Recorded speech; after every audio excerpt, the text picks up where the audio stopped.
is okay. But my dear, what we need to do in this country is to establish a situation where even if it was the devil who should come and sit on top of us in Ghana, by virtue of certain procedures, certain practices, the devil cannot get away with doing whatever he wants. He would necessarily have to do what the people expect of him. No Pein. So what they are doing, some of us will not keep quiet.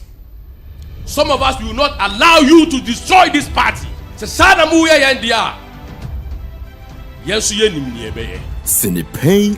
Betting tax that they said they have abolished. We never collected betting tax. We never implement the betting tax. So to come and tell Ghanaians that you have abolished something that was not implemented is to deceive the people of Ghana. No Pein. Whether you like it or not, Ghana, for the youth of this country, I'll put my life on the line. Anything that is wrong in society, I will say it. No Pein. I noticed that when the finance minister came to present his statement, for the first time after the inauguration, the swearing in, the majority side was heavily populated. Mr. Speaker, that notwithstanding, Mr. Speaker, we have witnessed what we can best describe as an Azan budget. No Pein. It's not party more. Obey you position and the best sabotage will be. It will happen. So long as Nyakopama Wading near Betimia Kasa near WhatsApp platform we know. This we will say it every day to make sure say selfish individuals the minia omo person omo ya niema to please their own self. No Pein. Mo bia nada no say jai illegal mining. No Pein. Maka and mesa reinforce. Say me reinforce say NDC for and mo illegal mining at this time. No Pein.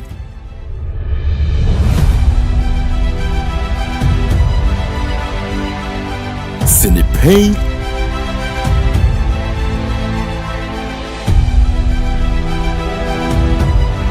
No Pein.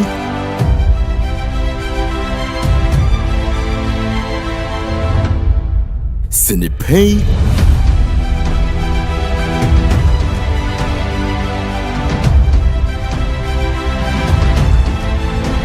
No Pein.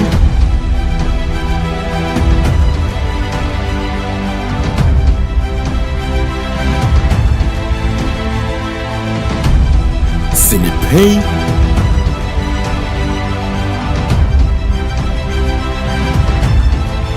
No Pein. For Bannery, ya Bobo Sawari, will be in a TV3 so catch any pana was soon out to company for no Quadron Mahama or catch and Zabani, the come near before Natoya. No Pein. As I can another also catch and say a come near before so on to Banuanya, the come near before Bassa towards No Pein. I'm not what once is the truth. Menan when the Obia should be rest assured. Mona said making a Agyapong.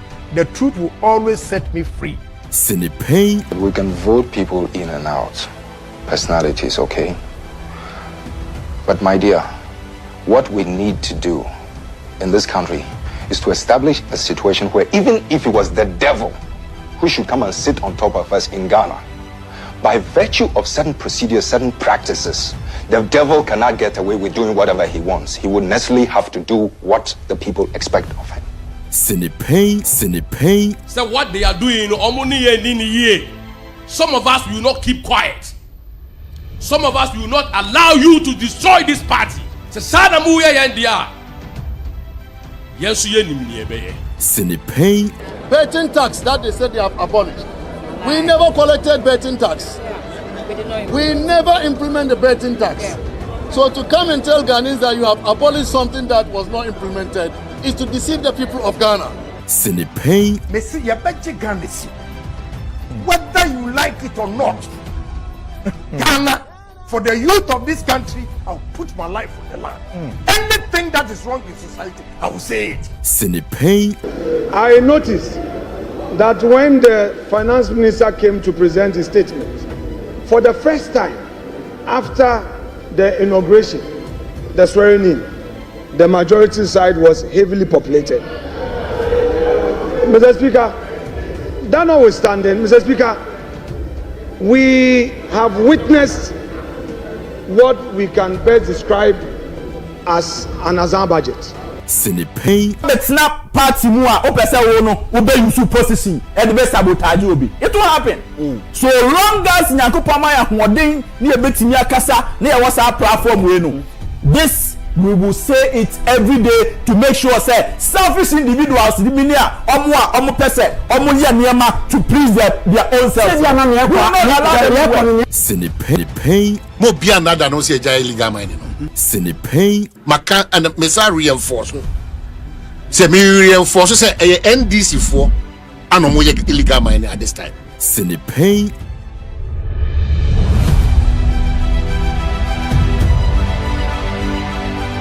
No Pein.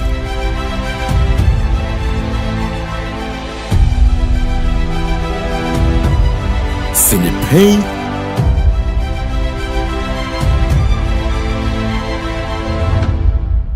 No Pein.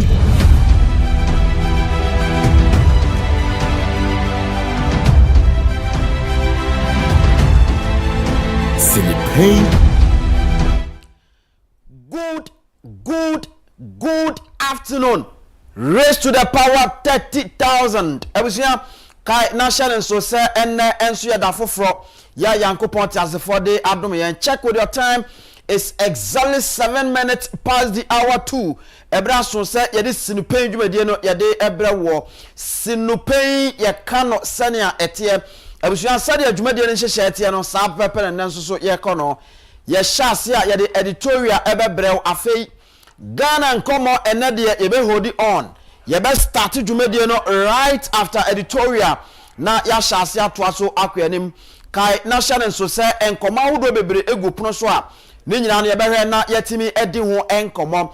Ye fra me Anthony Kofi Inkum Daddy Mr. Inkum ene medin se ebre so a ene mene lawyer Kwaku Amodate ana afei ye Obet Asumani the political czar ebetenase esinkonwa na afei ye di nkomo ama bibia ayekama ebre so a wa wo hwen na utie yen ensoso no o wa kwanya se obetimi abem na afei odo submission e dia beta dwumade no eto ifi sabre ekosi se no nan ebebo eye mene wo emienu mepem na wo pem opem na mepem enkakra krasa na ye de dwumade no e de akọ awieye kai national so se utie me ewo oman 107.1 eno wan krapumpuni mantemo any other environs no sanso ena ado ani kiremu asante mantemo a eho enso so eye hello eye aya asemo eye asha 101.1 ana face ado ani kiremu ewo ye nap radio enso fifini mantemo eye precisely asinfosu ya ebo adwuma ema bibia ebetimi akọ nanim baabi a wo bia me da se o ka me ho na afa ye dwumadie no akọ nanim se ye de ni kiremu ewo UK enso so a utie yen ewo Sources Radio and then Amansan Radio afa se ye du eye US minor emu a eho enso so amanfo pedwa monsa akowie mo ya wo nyina etie ewo Jerry's TV and afa Kencity Radio ama bibia eko nanim baabi a wo bia awie meka hello ede akira me nsa ba gime so hi o ka me ho me so so meka ho ene ede dwumadie no eba ama bibia timi aye kama ye fra me Mr. Income abusua in the meantime between time ma yamfe ani nkyirem na afa ye nkonkotie bibi yam pick bibi out of the lions mentality ye firi wo ba ye toa so na yakwanim meka o ama wa hye nso se Palatium properties eho ene ye kwa akoto nsase ya asomdwe ewo ho nsase amanso bia eni ho sanso ene ye ni echiremo ne yakope nupa ye beboa yen emema eye tabia takom eno beboa yen ema ne matimi akoye papa afei Heart Builders Real Estate se wo pe dan ato na wo pe asase ato de eye Heart Builders Real Estate one ene beboa yen ama bibia konanim afei Fosuwa men powder wono so eboa yen ene de dwumadie ede ebrewo ma ya na ye ho ne ntie bibi out of the lions mentality ye ba ye toaso na yakwanim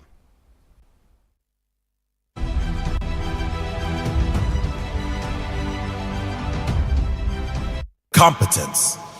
Lions are said to sleep around 20 hours a day. Still, they never go home. They get up and they get the job done. They earn their rest. They earn their success. They earn their freedom. There are great rewards for competence.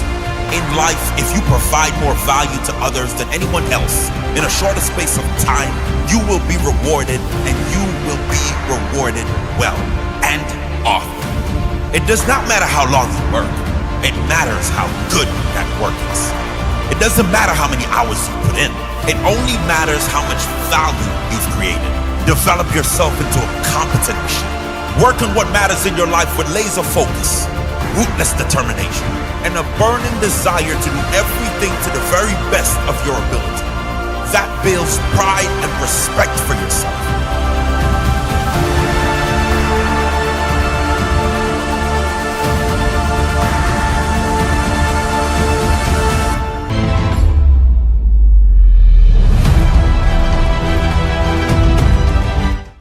Alright, ma ya na se okoso eka ye ho ama ye de dwumadie ye de ebre wo kai na Shannon so se efi sabre kosi se no nan ebebo no eye me ne emienu ana ye de dwumadie no eba na maka cho se lawyer Kwaku Amo date ebeba ana afei Albert Asumani the political za wo nyina be join me na enne enkomo ewo fie na enkomo ewo fie no wamo tenase ye be chance na fe yetimi edi hu nkomo ama bibia aye kama New Patriotic Party enra na eye neck meeting eba so in fact meeting no na eye 2 consecutive times and it take effect na womo ewie ye no ene koba se womo ede mrafoforo ede ababetum anase nhefoforo aba for the party said the beya 2028 amanyoko ni betimi afa ne tampa afura na eno no ye behwe na afa omo tenase a ye dimu enkomo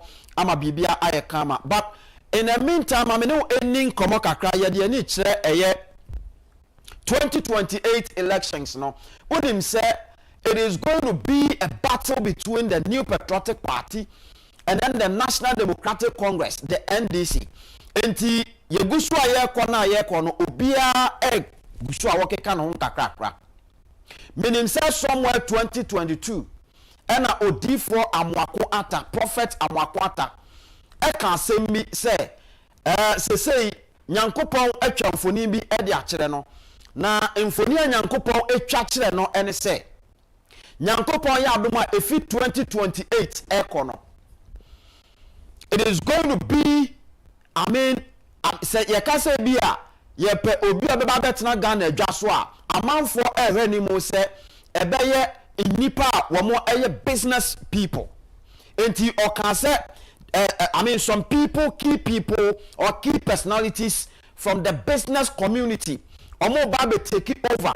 Omo ba be take over in terms of a governance aspect, no, the business community, no, there are some key personalities womo efri ho ebabe take over our Ghana ha enti okan sansem no edito ho no ena manfo eka say ene OSN asese Ghana for egusu omo ekeke komonsem ene se de omutie omonsem edefa wutie Ghana ni nkomo ase de omo ka ene ade especially Obo Kennedy or Agyapong din ewo babia sani amanfo falling in love with him.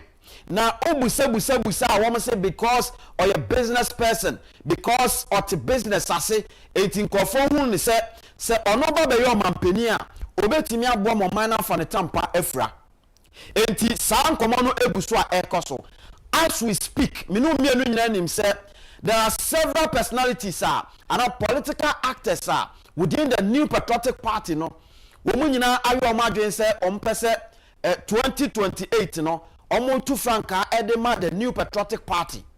And talking about Kennedy or Agyapong, Dr. Mahmoud Bawumia enso nam kwan so ba afei the same thing ena Dr. Yaw Ebichum enso so aka so obeba afei say from the other side the same thing ena Yewura Kwabena Agyapong enso so egusu a wo ba ena Brana Champo mo nyina nso so gusu omo eba enti you could see say yes within them talking about business people awomo ewomo no Kennedy Ohene Agyapong and then Dr. Brian Agyapong omumienu na betimi ahwe aka say yes, these people are indeed business people, but say you can business tycoon Ghana had the opinion say yes, talking about business no why business and aye business throughout the political career ni nyina no oguso business alongside can the mainstream business community now Kennedy Ohene Agyapong edimu akotene pa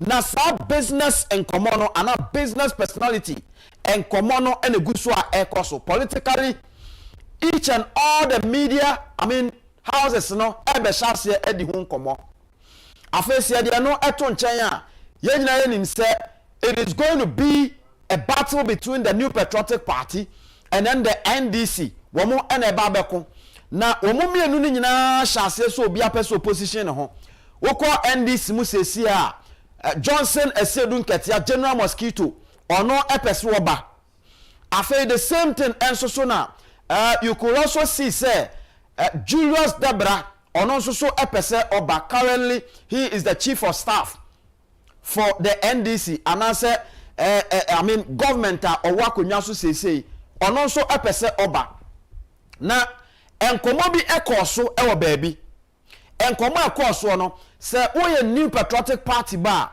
me pese wutie na wutie ni yie because after me submission no ana obeti ase no hunu baabi a me pese me de enkomo no esie enkomo na akoso wo baabi no has to do with say each and every political party bia ebetimi enya obi a 2028 no obetimi agitumi ede amano.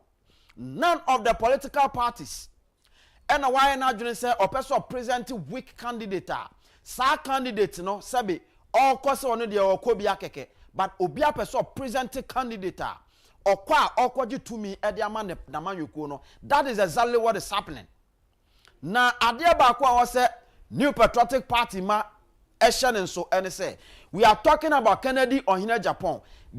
Majority of Ghanaians already are in love with Kennedy Ohene Agyapong, and you could see that because of your business minded person into no amount for epenasem because amount for junior who say look so check it amaya wodo ma develop no so check penifo leaders are no mu di animo no omo background you could see that in a way omo business mindset be kakra. And that was the main reason why in here time ana America for Kotwabano when people were criticizing Donald Trump and all that, still America for went ahead and vote for Donald Trump.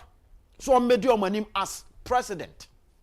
Now yenyina ya hu say 2028 no because ebe take it different shape say unkuta a political minded people a business minded people ewo wanimu a wo sa political party no obe brenti amanfo edin komo enkomo ne say nyankopon ya adom a 2028 New Patriotic Party muntie ni ye NDC foko din komo bi ka say Ghana for agi Kennedy Agyapong edidodo eti kwan ben ye nso yanam so a ye betimi aye adwuma ana ye betimi di obi a ono nso eye business person ebeba ama Ghana for agi na di sa eti nkomo mu kodi ye na epie mu ene say take it from me NDC for now your margin said they will present a Julius Debra. Now almost Ibrahim Mahama I am a running mate. That is what they are going to do. Almost din komobisa. Now utie na ubuso almost say dear benti no mo yesa almost say Ghanaians are so much in love with Kennedy Ohene Agyapong because of him being a business well-known business person a Ghana for nyina enim or ye business mug. As a Ghana for nyina enim no business takum business honk a Ghana for nyina gini dis no e dwuma na oye no e buradwe ne ntiase so o share business asenye ne onam business kwan so sanko for shebre e wo Ghana ha and so therefore said ya be yo mbetimi any Kennedy Ohene Agyapong arrest power ntino omo so person omo present a certain candidate at least ono so ye business minded person. Enti oma yo madwen som the Julius Debra and Beba no mo de Ibrahim Mahama atai na chi as na running mate enkomo a ekoso eno no omudi san komo no wie no enom se kwan be no betimi afa so a the New Patriotic Party no omu betimi aboawuram so that 2028 New Patriotic Party nipam de beba no omu betimi akana to form but omahwehwe mu ekodi nkomo say they are going to help the New Patriotic Party to choose candidate omu NDC for epe NDC for say they are going to help the New Patriotic Party to choose a candidate omu NDC for epe because omunim say Kennedy ohina Japan ebe ha wo mo and so therefore they are going to make sure say from next month ekono mo be hu omo e TV so from next month ekono baby o mbegina bia no you could see that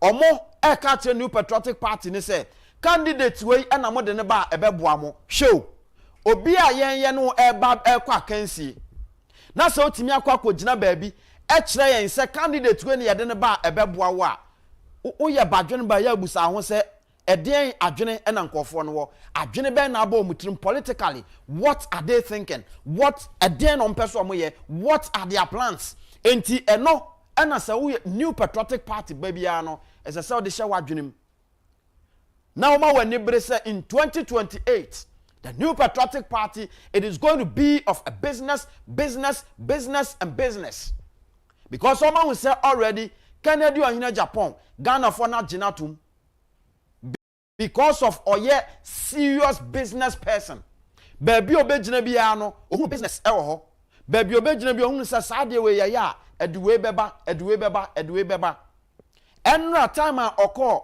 eye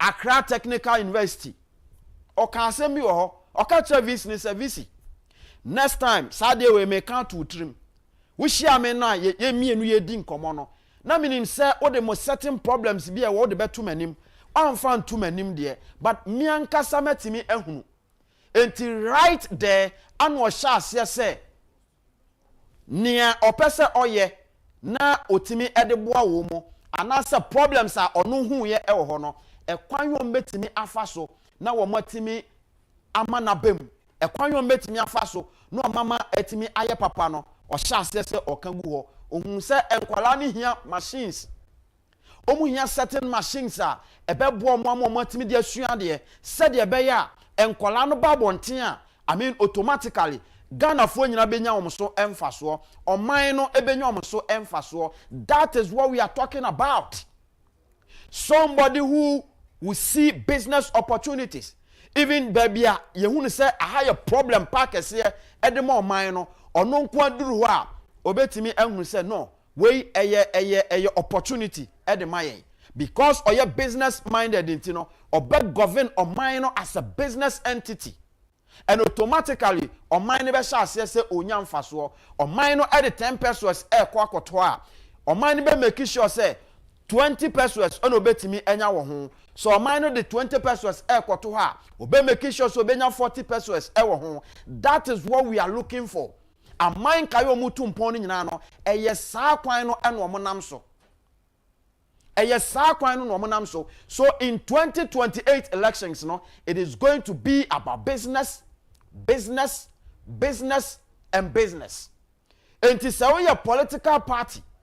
Now who a business person already Ghana for Gina tomorrow. I don't know ni say su kwan. Me nim ni wa say su kwan. Me nim ni enti wa say wo just say nipa no esi ho. Now ye wa adwene say wo de wa ho de e kwa akoso ahwe. Especially whereby offer from now tie from san komo no e na ekoso. Ghana for nya adwuma nye and omofo say it will only take a business minded person and obetimi aboama Ghana unemployment rate no yate so kura manakofom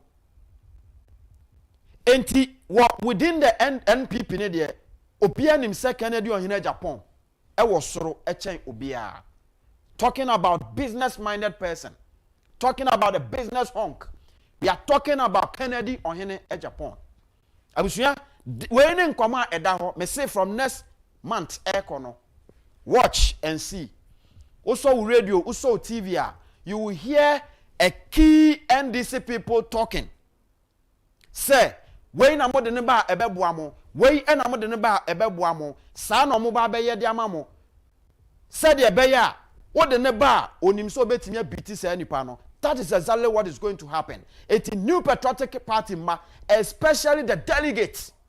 Sit up right. The delegates sit up right. It's say, this is your time. This is your time. But se muja mo huna mudi agura. Agro. Ene bedi mo. Abusha mame fa ensia na fe ye na ye homra me ba. Mene kwaku amodate esquire. Ena fe Albert asumani ebetena se na yede enkoma hodo a ewo Ghana a ekoso ene ade nyina no yede abre office abre kosise no nan ebebo ana yede nkomo eba be hyehye so ewa ha o ka ho bi mesume ka ho bi ebre so a ebe bie phone lines no ama ba bia wo bia onso so do de aba be ka ho ebre so abema akwan for submission fabra of Facebook fabra ewo YouTube fabra ewo WhatsApp ne yenkenkan ni nyina emfama ewa ha ebre eye bra eda ho ema ye nyina sinupen ye kan se de ye ma me na me ho na memra me ba ye tena se na ye de nkomo no abrel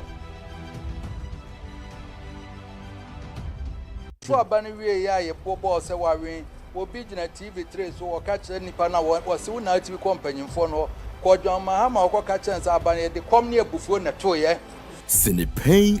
Naza akọ na nado ozo aka chense te ekom ne abufuo so no so ba no anya de kom ne abufuo be sa ato ati ano. Sinipain. I'm not worried. Once is the truth. Me na nwena mo di obia should be rest assured. Mona said make in Agyapong. The truth will always set me free. Sinipain. We can vote people in and out. Personality is okay. But my dear, what we need to do in this country is to establish a situation where even if it was the devil who should come and sit on top of us in Ghana, by virtue of certain procedures, certain practices, the devil cannot get away with doing whatever he wants. He would necessarily have to do what the people expect of him. Sinipain. So what they are doing, some of us will not keep quiet. Some of us will not allow you to destroy this party. Sinipain. Betting tax that they said they have abolished. We never collected betting tax. We never implement the betting tax. So to come and tell Ghanaians that you have abolished something that was not implemented is to deceive the people of Ghana. Sinipain. Messi, you bet Ghana. Whether you like it or not, Ghana, for the youth of this country, I'll put my life on the line. Anything that is wrong in society, I will say it. Sinipain. I noticed that when the finance minister came to present his statement, for the first time after the inauguration, the swearing in, the majority side was heavily populated.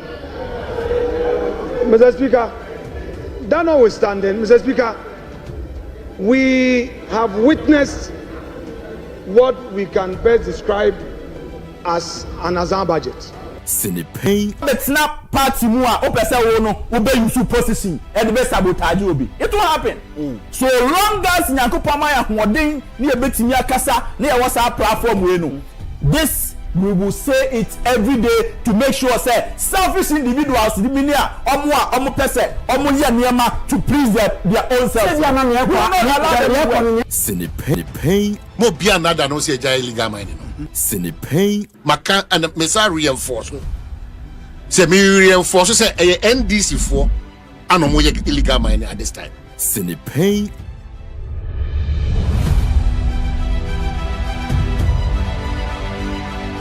Sinipain. So abani wie ya ye bobo se wawen obi gina TV3 so wo ka kire nipa na wo se wo na TV kompanyimfo no ko dwama ha ma wo ka kire se abani de kom ne abufuo na to ye. Sinipain. Naza akọ na nado ozo ka kire se te kom ne abufuo so no so ba no anya de kom ne abufuo be sa ato ati ano. Sinipain. I'm not worried. Once is the truth. Me na nwena mo di obia should be rest assured. Mona said make in Agyapong. The truth will always set me free. Sinipain. We can vote people in and out. Personality is okay.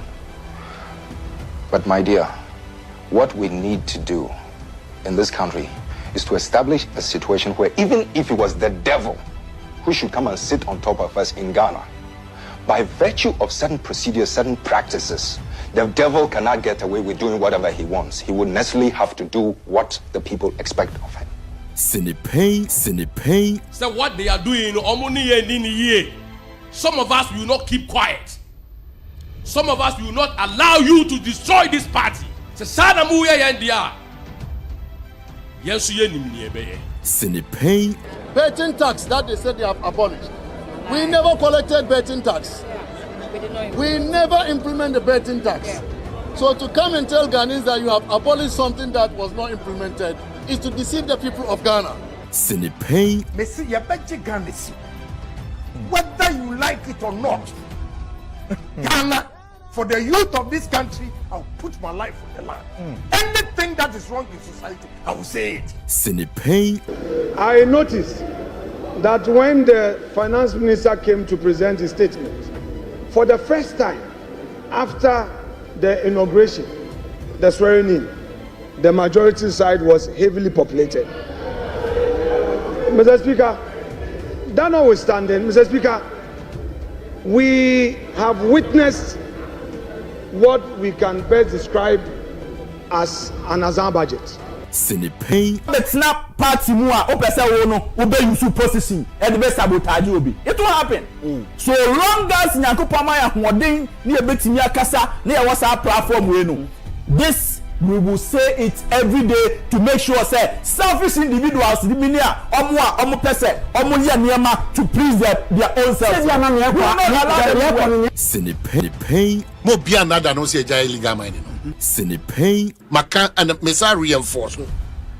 Say me reinforce say NDC for and mo illegal mining at this time. Sinipe.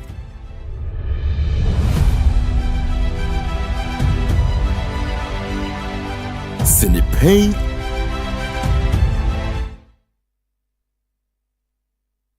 Ababiem enfamra Sinipe dwumedie so utie yen ewo Man FM so menim sa santimantem so no Ash FM utie yen ewo ho sanso ene yekọ mfimfini mantem nso so a asimfo so to be precise ho nso no utie yen ewo NAP radio so afa UK Sources Radio Amansan Radio sanso ene yedru US nso so a Jerry's TV and then Kent Jesse Radio ana utie yen ehwe yen ewo ho ebra so se yede nkoma hodo ewo Ghana ha no yede ebre wo afi mensaka eye lawyer kwaku amodate Esquire and afi eye Albert Asumani the political czar wo momienu no atena se ya ye ba bedi nkomo ama bibia aye kama ebusua ma memmo modern afi memma akwa abasronko na menkamfo eye Fosua men powder emfama Fosua men powder eye dro sronko a memma ya sese no ya dwonso ne ye chem memma eye ne ne etiem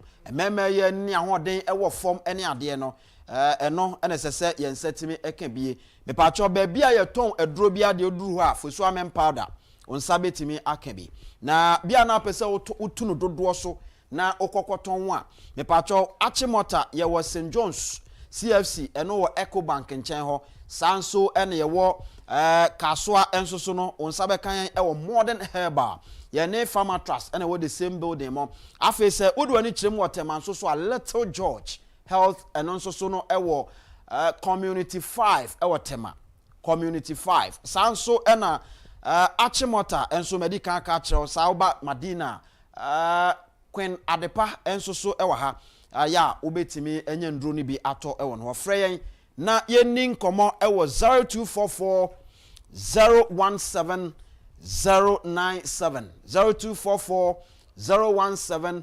097 and afi 0552 812 912 na one eye Fosua men powder empenifo enni enkomo ebra so se yede discussions no yede ebre so anafe wo so do messages ni ade aba yebeje bre akan ede amaw mpenfo ma mema makwa aba Zanku me ejo so bibia boko de nyame adom na wo so Nyankopon adom lawyer na ho ye nyame so no wadi nkonim enu ntimi ho ye pa yede Nyankopon ti asefo ase na ene enkomo a edadwa so ya ye ba bedi eyese enra New Patriotic Party neck meeting ekoso na after the neck meeting no a decision was made decision na ebaye no ene se nyankopon ya adomo a yebedi kan kwa akoto aba no internal elections no for the New Patriotic Party yebekwa akoye eye polling station there first na yewie polling station na afa ye jade aka nyina eguo ne aba soro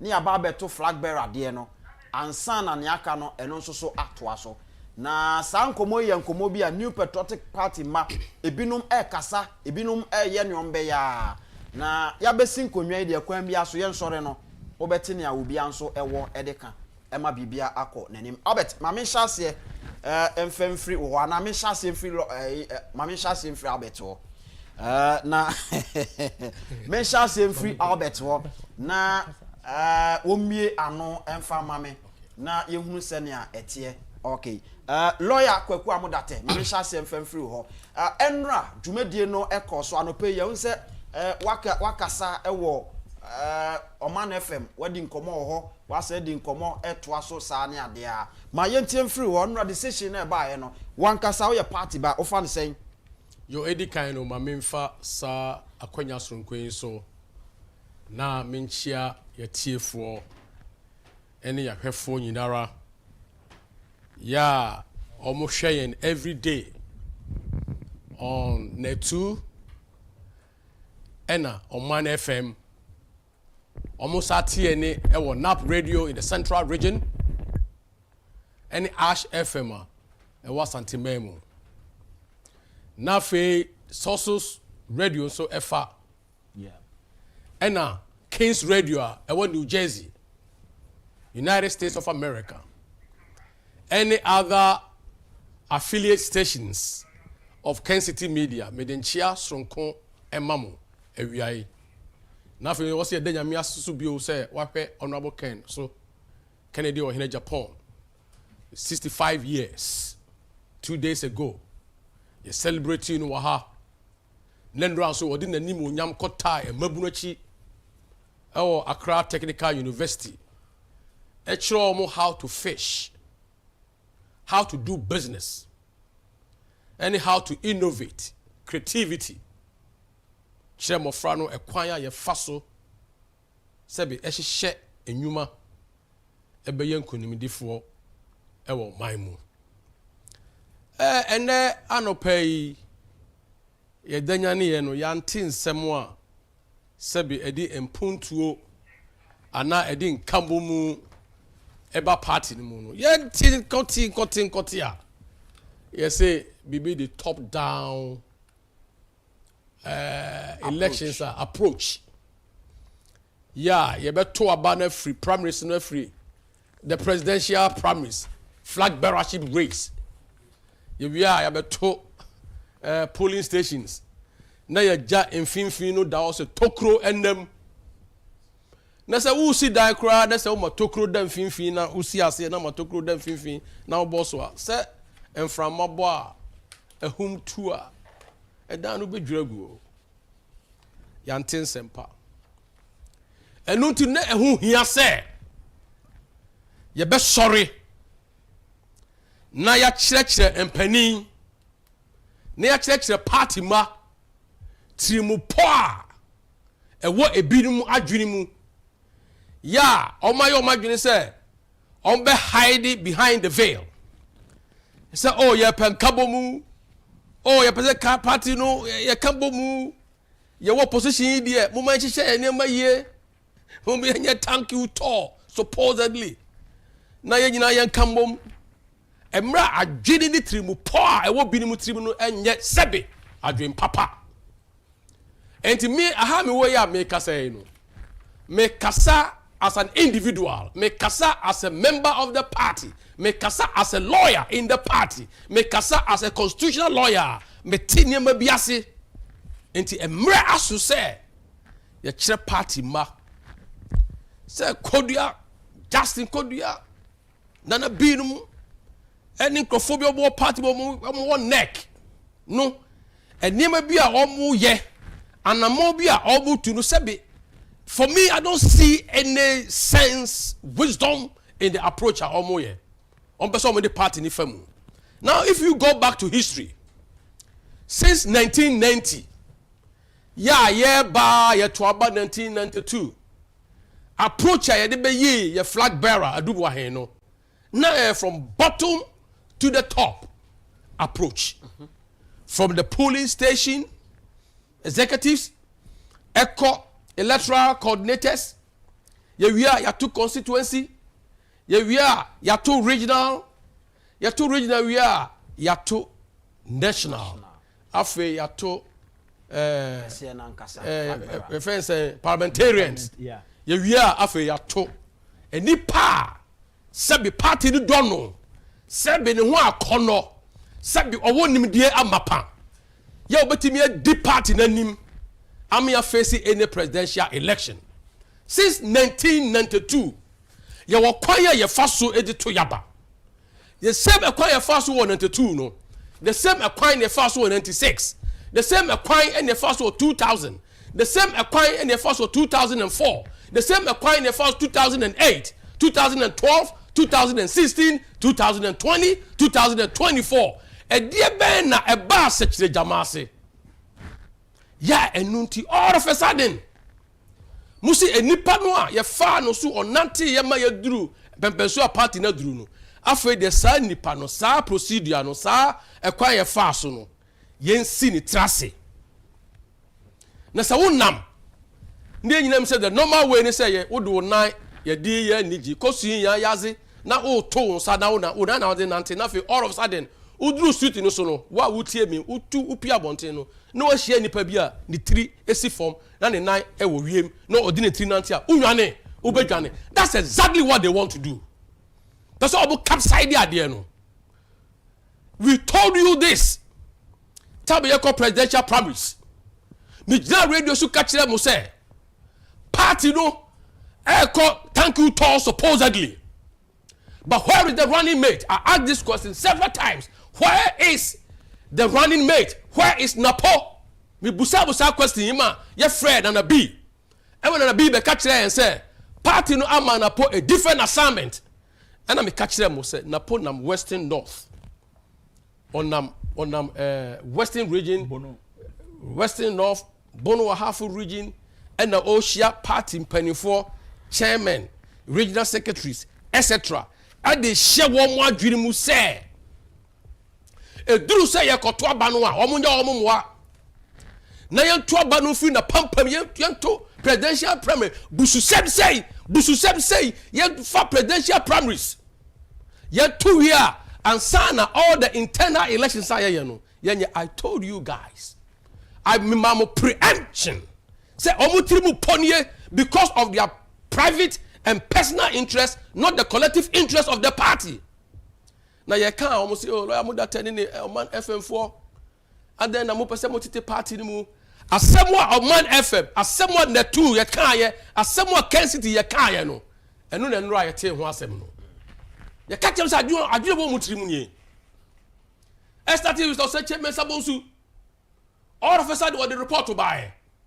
All of a sudden, catch them and say that report na ebana yeni e kan wasem no. Say that report no back before the Mark Request reporter already no ebe shoot to against Mark Request report because of catch there and say recommendations sir. One would dia ba one report mo say Ashanti regional report no.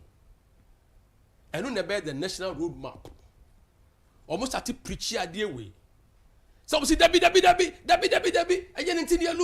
you saw say Chairman Sabosu. The reaction those days we brought it to the attention. Say, I don't beso yeni a man for any yeni a soon so and the PN run. After what they say Agyapong.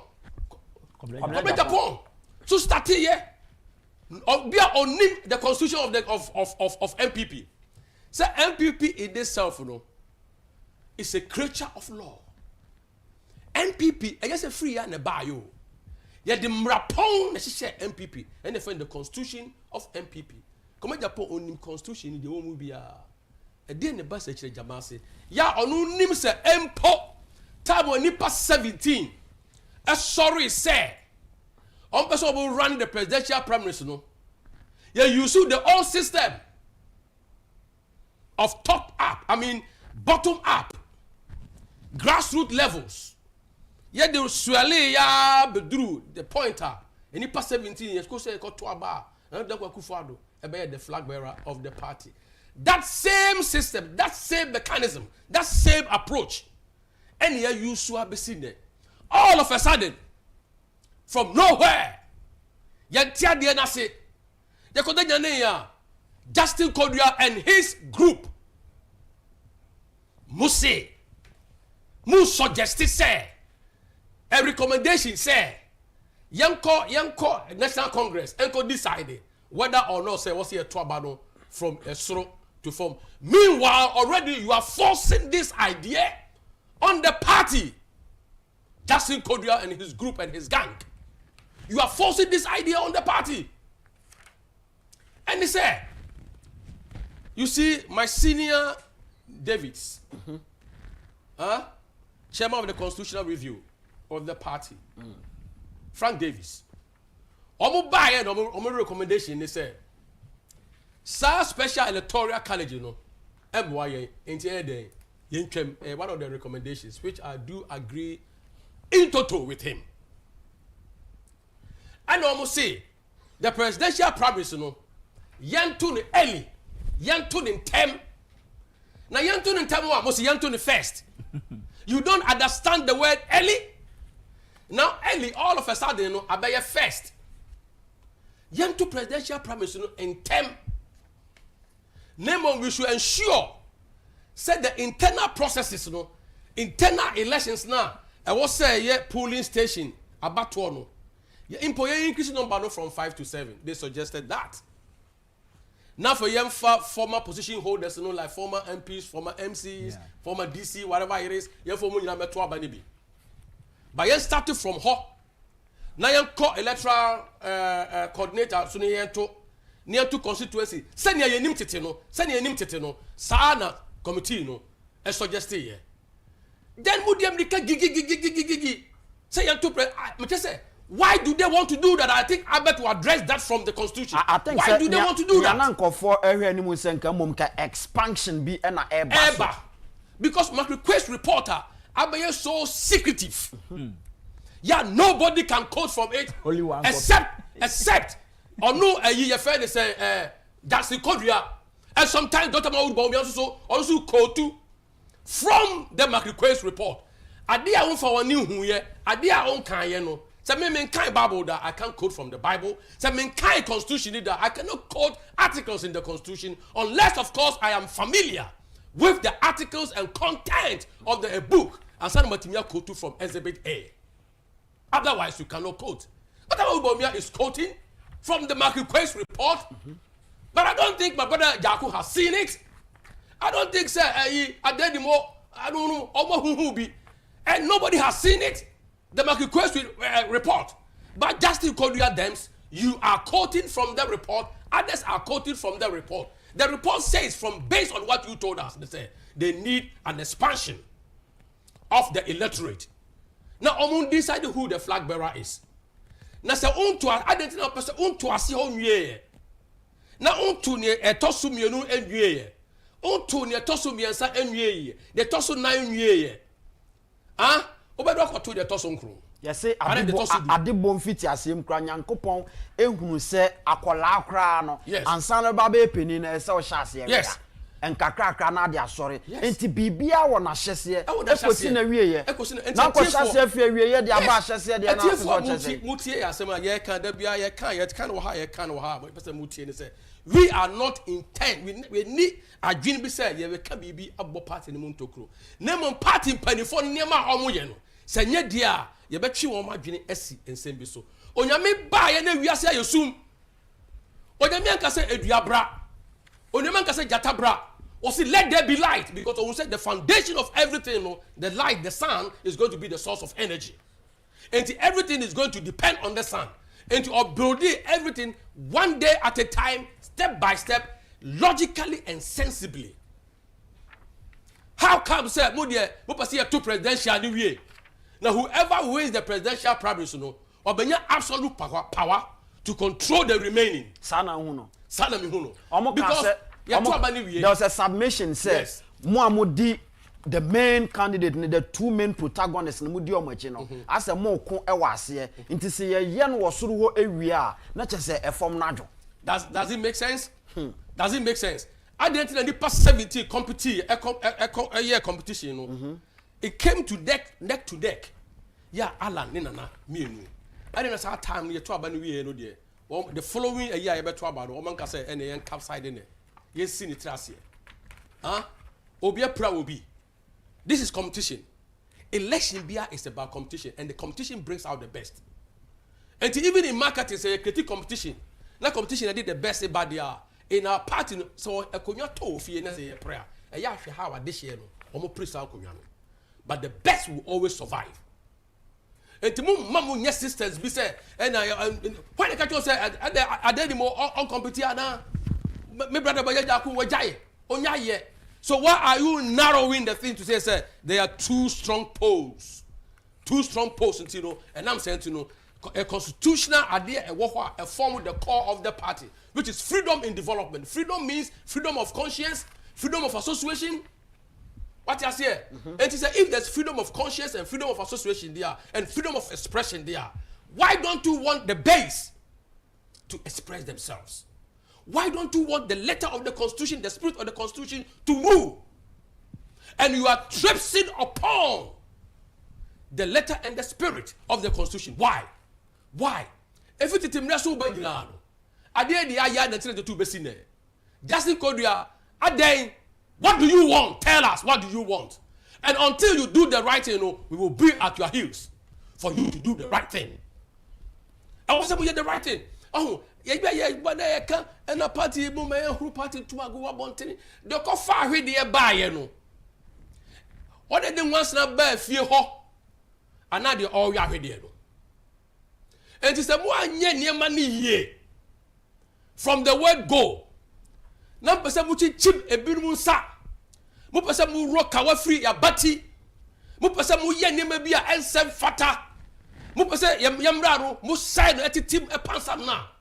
We will speak it. We will speak the law and we will draw your attention. Minia, if you want to do any review, and now I'm ready with na person we free wa. First of all, catch the Jasikodia, the neck, no catch the idea. Now you two from bottom to the top, no. The mischief involved. Idea na eya na enye. Problems are a criteria. The challenges are a diaba. You have to let the people know. Why identify the mischief? Then what friend will remedy? You went to law school. All of us went to law school. You did interpretation. And you have to tell us the mischief. Say emrawe amwaya ayewe amwa party no ntimomi ansesano. Then you bring your remedy. Ne so oh sa remedy we any science that yemfa me hye emra no anemu. Ne repeal ade na free ho. Ne de papa na ebebo ayen no. Na ye dey shame. You have not been able to convince Amodate. You have not been able to convince the ordinary man on trotro from a shaman to Stacy, Albert, yourself, all the crew here. Ultimate convince it, me mamia or tiko kotuasu or kwefum or so kentaya what they mankanya gumwa or nam a chinosu etrakwano. You have not been able to convince the person. Otisruho and a mo yanya mope and a mose mube change bibi but adena mube changing munchre and boni adena ye munchre and sunswa adena ediaba musimba muba changing. Is that how we do law? No, you do a critical analysis of the existing procedure. Say, sa procedure ya fast is it practicable? Yes, it is practicable. Sa procedure they buy produce how many flag bearers am I? How many flag bearers since a double time through Kufo to FS and another Akufo-addo twice or 3 times? Then even you Baubia yourself, you went through the same process. A call run fast also you went through the same process, and then they produce you all these people. So Mama for winning to be president of this country. Why do you want to change the process? Why do you want to change it?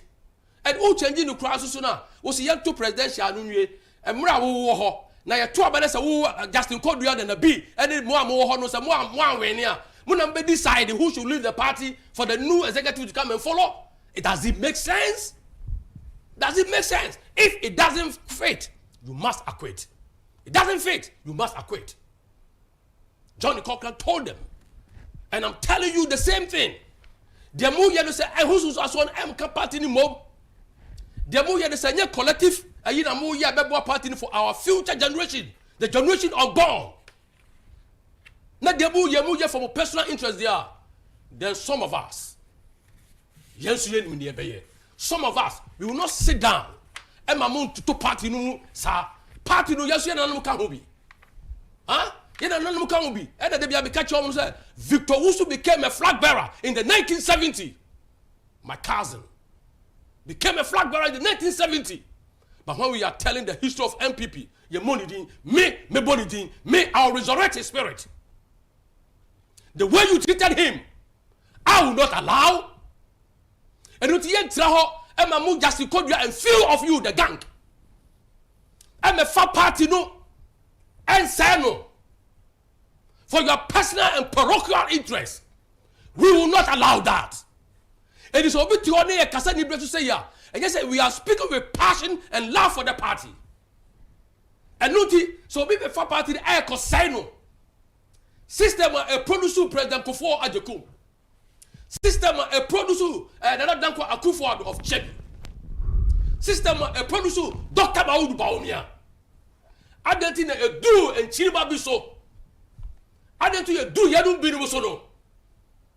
And now personal interest in tea at here for Montras and Namun Tiemi Namun Shet and Sama Yekin. All of a sudden, a Tumpai Akasa was such a Dabase. And a more yen near maybe more yen maybe more yen maybe. One question I be saw when they say the fabric of the party a leadership. And Nuntino said if there's no good leadership, the party will sink and sink forever. And in any process, any mechanism, this selected the leader of the party must be sacrosanct. Say what here? I was a whole take Kroje. I was a transparency, a bem. I was a BB party ma etimi kabie. I was a BB every anya kukomo asem the whole party and the best shema castle say. So almost your lesson see wo kumasena party ni rejected ni mabino. This time a better more than that. I said no my friend neck meeting. I'm more I take his decision. Yes. And it's a party no more meeting. Let's say oh kasa, you make suggestions. You don't give authority. You don't make declarations. And now, Sadia would they connect you know for 4 hours, you for 2 hours.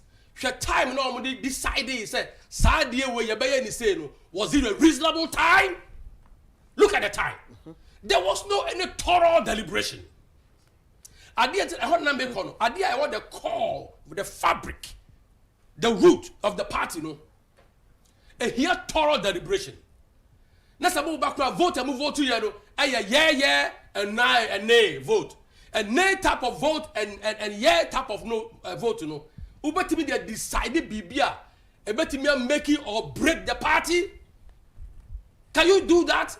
Most more money who say Electoral from the top to the bottom. Munka more money Munka say yeah, almost say yeah. More money Munka say nay, almost say nay. Yes, the yes have it. Top to the bottom approach, or how many one it's wrong from it's void ab initio.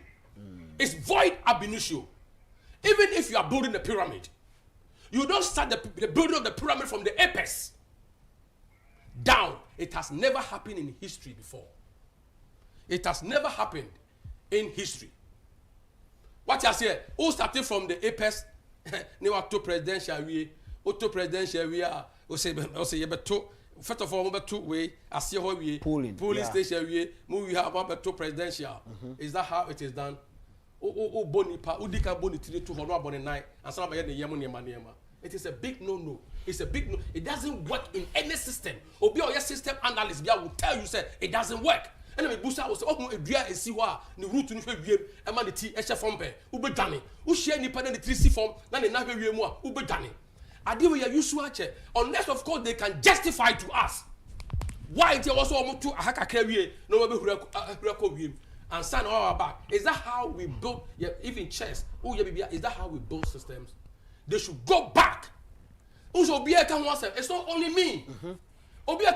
In fact, Yerabuachi Jako Eka say son on Bekoni dia or no dear. He's not being a prophet of Zoom, but Obetimiaka said by 2028 na party nego. Of course, he's my brother.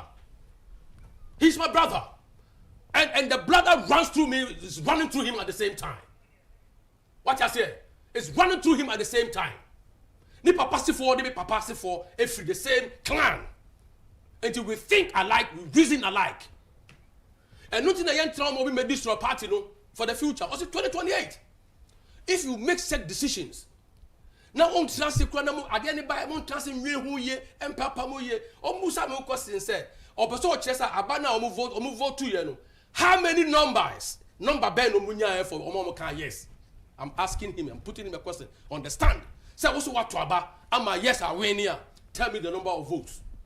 Say no for the there. Tell me the number of votes. You can't even tell me. You can't even tell the ordinary man on the street. Yeah, nay. It doesn't happen that way. Now they should also see and ask them this question for me. When they were voting, not a final marking, not our hand. Omu voting, not a final marking, not our hand. Majority leader. No, minority leader. They should come out and tell me where he was. When Omu voting, not Brian Champion, not our hand. I didn't know they staged a walkout. Why? They should explain to us. And therefore, it is important, very, very important. Say the unity and cohesion of the party must be paramount. Now, omunyai de omuyenu in Tokua omututu. Our party the unity they shouldn't if be this our corner issue. Say nobody should campaign. Now in Germany now we something against your own writing. Lawyer. Don't preach virtue, my brother. Don't preach virtue and practice vice. For when you do so, some of us, we will speak and we will speak vehemently against your actions. Kwaku Amodate Esquire ena wakasano the legal colossus ono enwetimi akasa braso se Albert Asumani enso ebem Palladium Properties ehon komo ena mene edie ebraso se nipa de sani bia timinya baabi etena nipa bia wasase so especially Ghana niba etwa se unya baabi abetena nya baabi a wode utiri beto se de be ya abrabo a wo bono eniama betimi akoyie ede amawo Palladium Properties eni ebetimi ede ho ato no so Palladium Properties eni ebetimi ede ne ho adanse eno ne adwumaku a woton asase amanso bia eni ho eno ne adwumaku a wo manipa kwotena baabi a wonya ohaw bia Palladium Properties enkomo ana yene wo edie no abusua Palladium Properties e won sase e wo miamia ahodo bebre ye wo bi e wo Dodua Waterworks ye wo bi e wo Dodua Odumse ye wo bi e wo Ebri Pukrom yesan so e wo bi e wo Shy Hills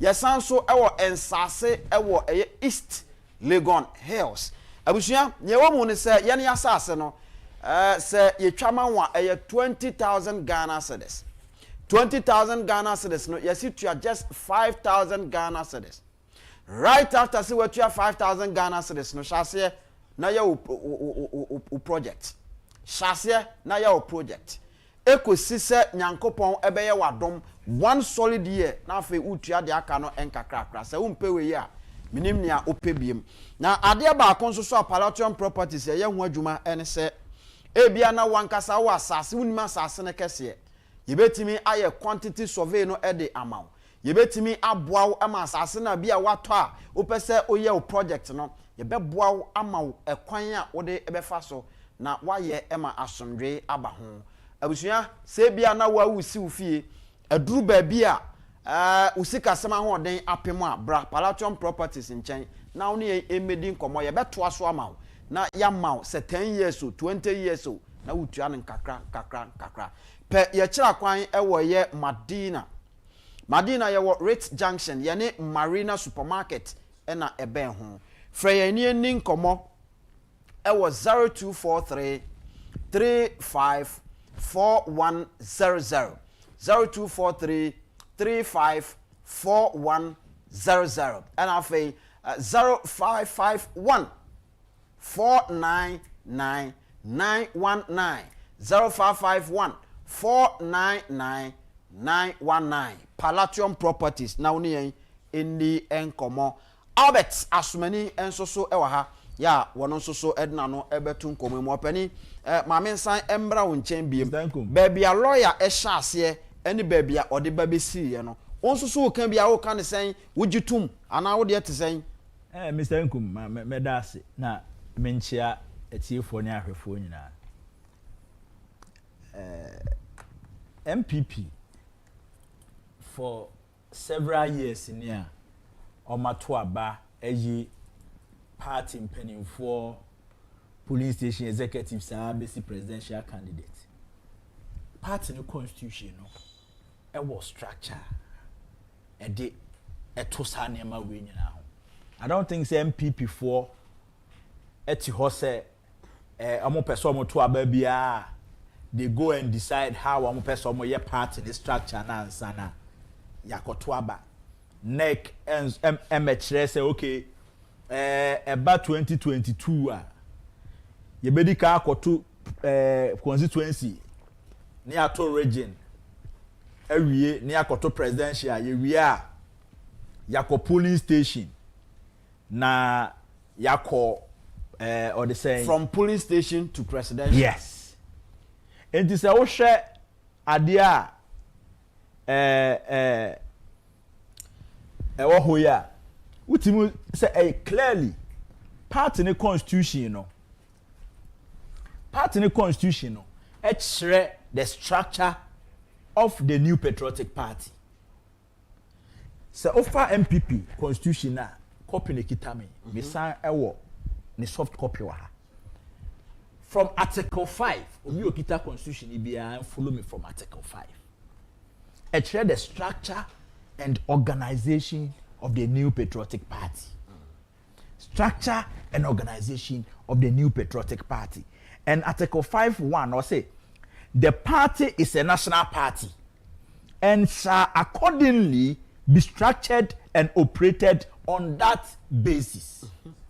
2 or say the party shall be based on polling stations, electoral areas, constituency, external, regional and national organizations. Enti ubaha or say number 3 no, the constituency organization shall include electoral area which shall be the next on the hierarchy to the polling stations. Enti when you na know how a party ni base etie. And all the time you kwa koto about MPP party ni mu a levels wo si ekoto aba ewo constituency level a polling station executives and the constituency executives. Okay. Ye kwa koto regional elections a constituency executives and the koto aba yi regional executives. Ni eba national ye wo omo beto from the constituency national. Then constituency regional. Then all beto national. But about the presidential candidate, ye wo how are you to? Enti Mr. Nkum. Yes sir. Main disturb you bebre no. Ma me fa unko how a presidential elect if you are going to elect a presidential candidate, say na emra na yeden eka. Na fe ye nyina ye nhwe se asem a ene yete ho a ye kan sa ana party no eye no ana say party ni pese this time around no omankasa omosesa said the constitution ni kanana. Article 13 see the election of the presidential candidate or say the election of the party's presidential candidate shall be held not later than 24 months from the date of national election. Not just our parties as ye kwa koyi aba a presidential candidate ama the New Patriotic Party and say ye twen emma less than 24 months to December 7th 2028. Enti party no constitution ma o say if you na ko bia no kra no we utumi yi o presidential candidate. But of course based on a structured party but what am I say? Metiopa. Good. Enti Ubaha is talking about how our voting yet to abano. Or say, who say MPP constitution ni wo say ye koto abano na say uyi enipa na on ba be contesting if they are more than 5 a catcher say they have to form an electoral special electoral college bia on be koto aba e ho kra de I am not interested in that one but the what I'm interested near e kwa ye fa so eto party no presidential candidate na ye can the normal winner from polling station ebeto no or see the party's presidential candidate thereafter elected by the following delegates no enti won beto aba no all members of the National Council all members of the National Council all voting members of the National Executive Committee all voting members of the regional executive committees all voting members of the constituency executive committees all electoral area coordinators the 5 polling station executive officers in each polling station. Work of 15 members of the National Council of Elders to be elected from among themselves. 15 patrons to be elected from among themselves. All party members of parliament, past national officers, 3 reps from special organs of the party, 12 delegates from external branch, founding members who are signatories to the registration document of the party, 1 TESCON representative from each tertiary institution, all party card-bearing ministers and party deputy ministers, and all MMDCs. And I say every delegate shall be entitled to 1 vote. Mr. Nkumentu, what we said the party in the structure? Yeah. Enti mi nkoba say ye reorganization. Na say restructuring of the party. Na say constitution na ma say party no. The organization no from the polling station, electoral area, constituency, region, national. Na say who party mpanifo a omokotena say ko take decision. No maka said this time around no. Ye kwa koto polling station. Na mom ye we polling station. Ye beja electoral area na to ho. Ye beja constituency na to ho. Ye beja region na to ho. Ye beja national to ho. Na ya call your interest a flag bearer. If these people who are taking these decisions and yes omo ye boapa you be no person omo ye this said your part in the structure tia na menti ase Boapa yo no ne san. no Mr. Nko, because fortunately you have this document which is giving you the structure of MPP, the structure of MPP. So if you tell me say party ne see akwa polling station for aba obi ati ase this time around I am told say and as I've heard say instead of 5 polling station executives they are going to increase it and make it 7 based on the upcoming constitutional review upon the approval of National Delegate Conference next month. Si enya kwaju to me say okay if you are polling station executives be 7 that means what they are trying to tell us they say December 6th ye kwa akoto abako yi polling station executives yenya yi omu wie pa nobody is interested in the election of constituency electoral area coordinators. Nobody is interested in the election of constituency executives. Nobody is interested in the election of regional executives.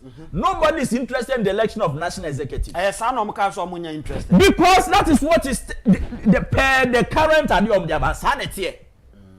And you know, your 2 polling stations we are. No man just had to confirm me nyina to ho. No man call presidential candidates ni akoto aba.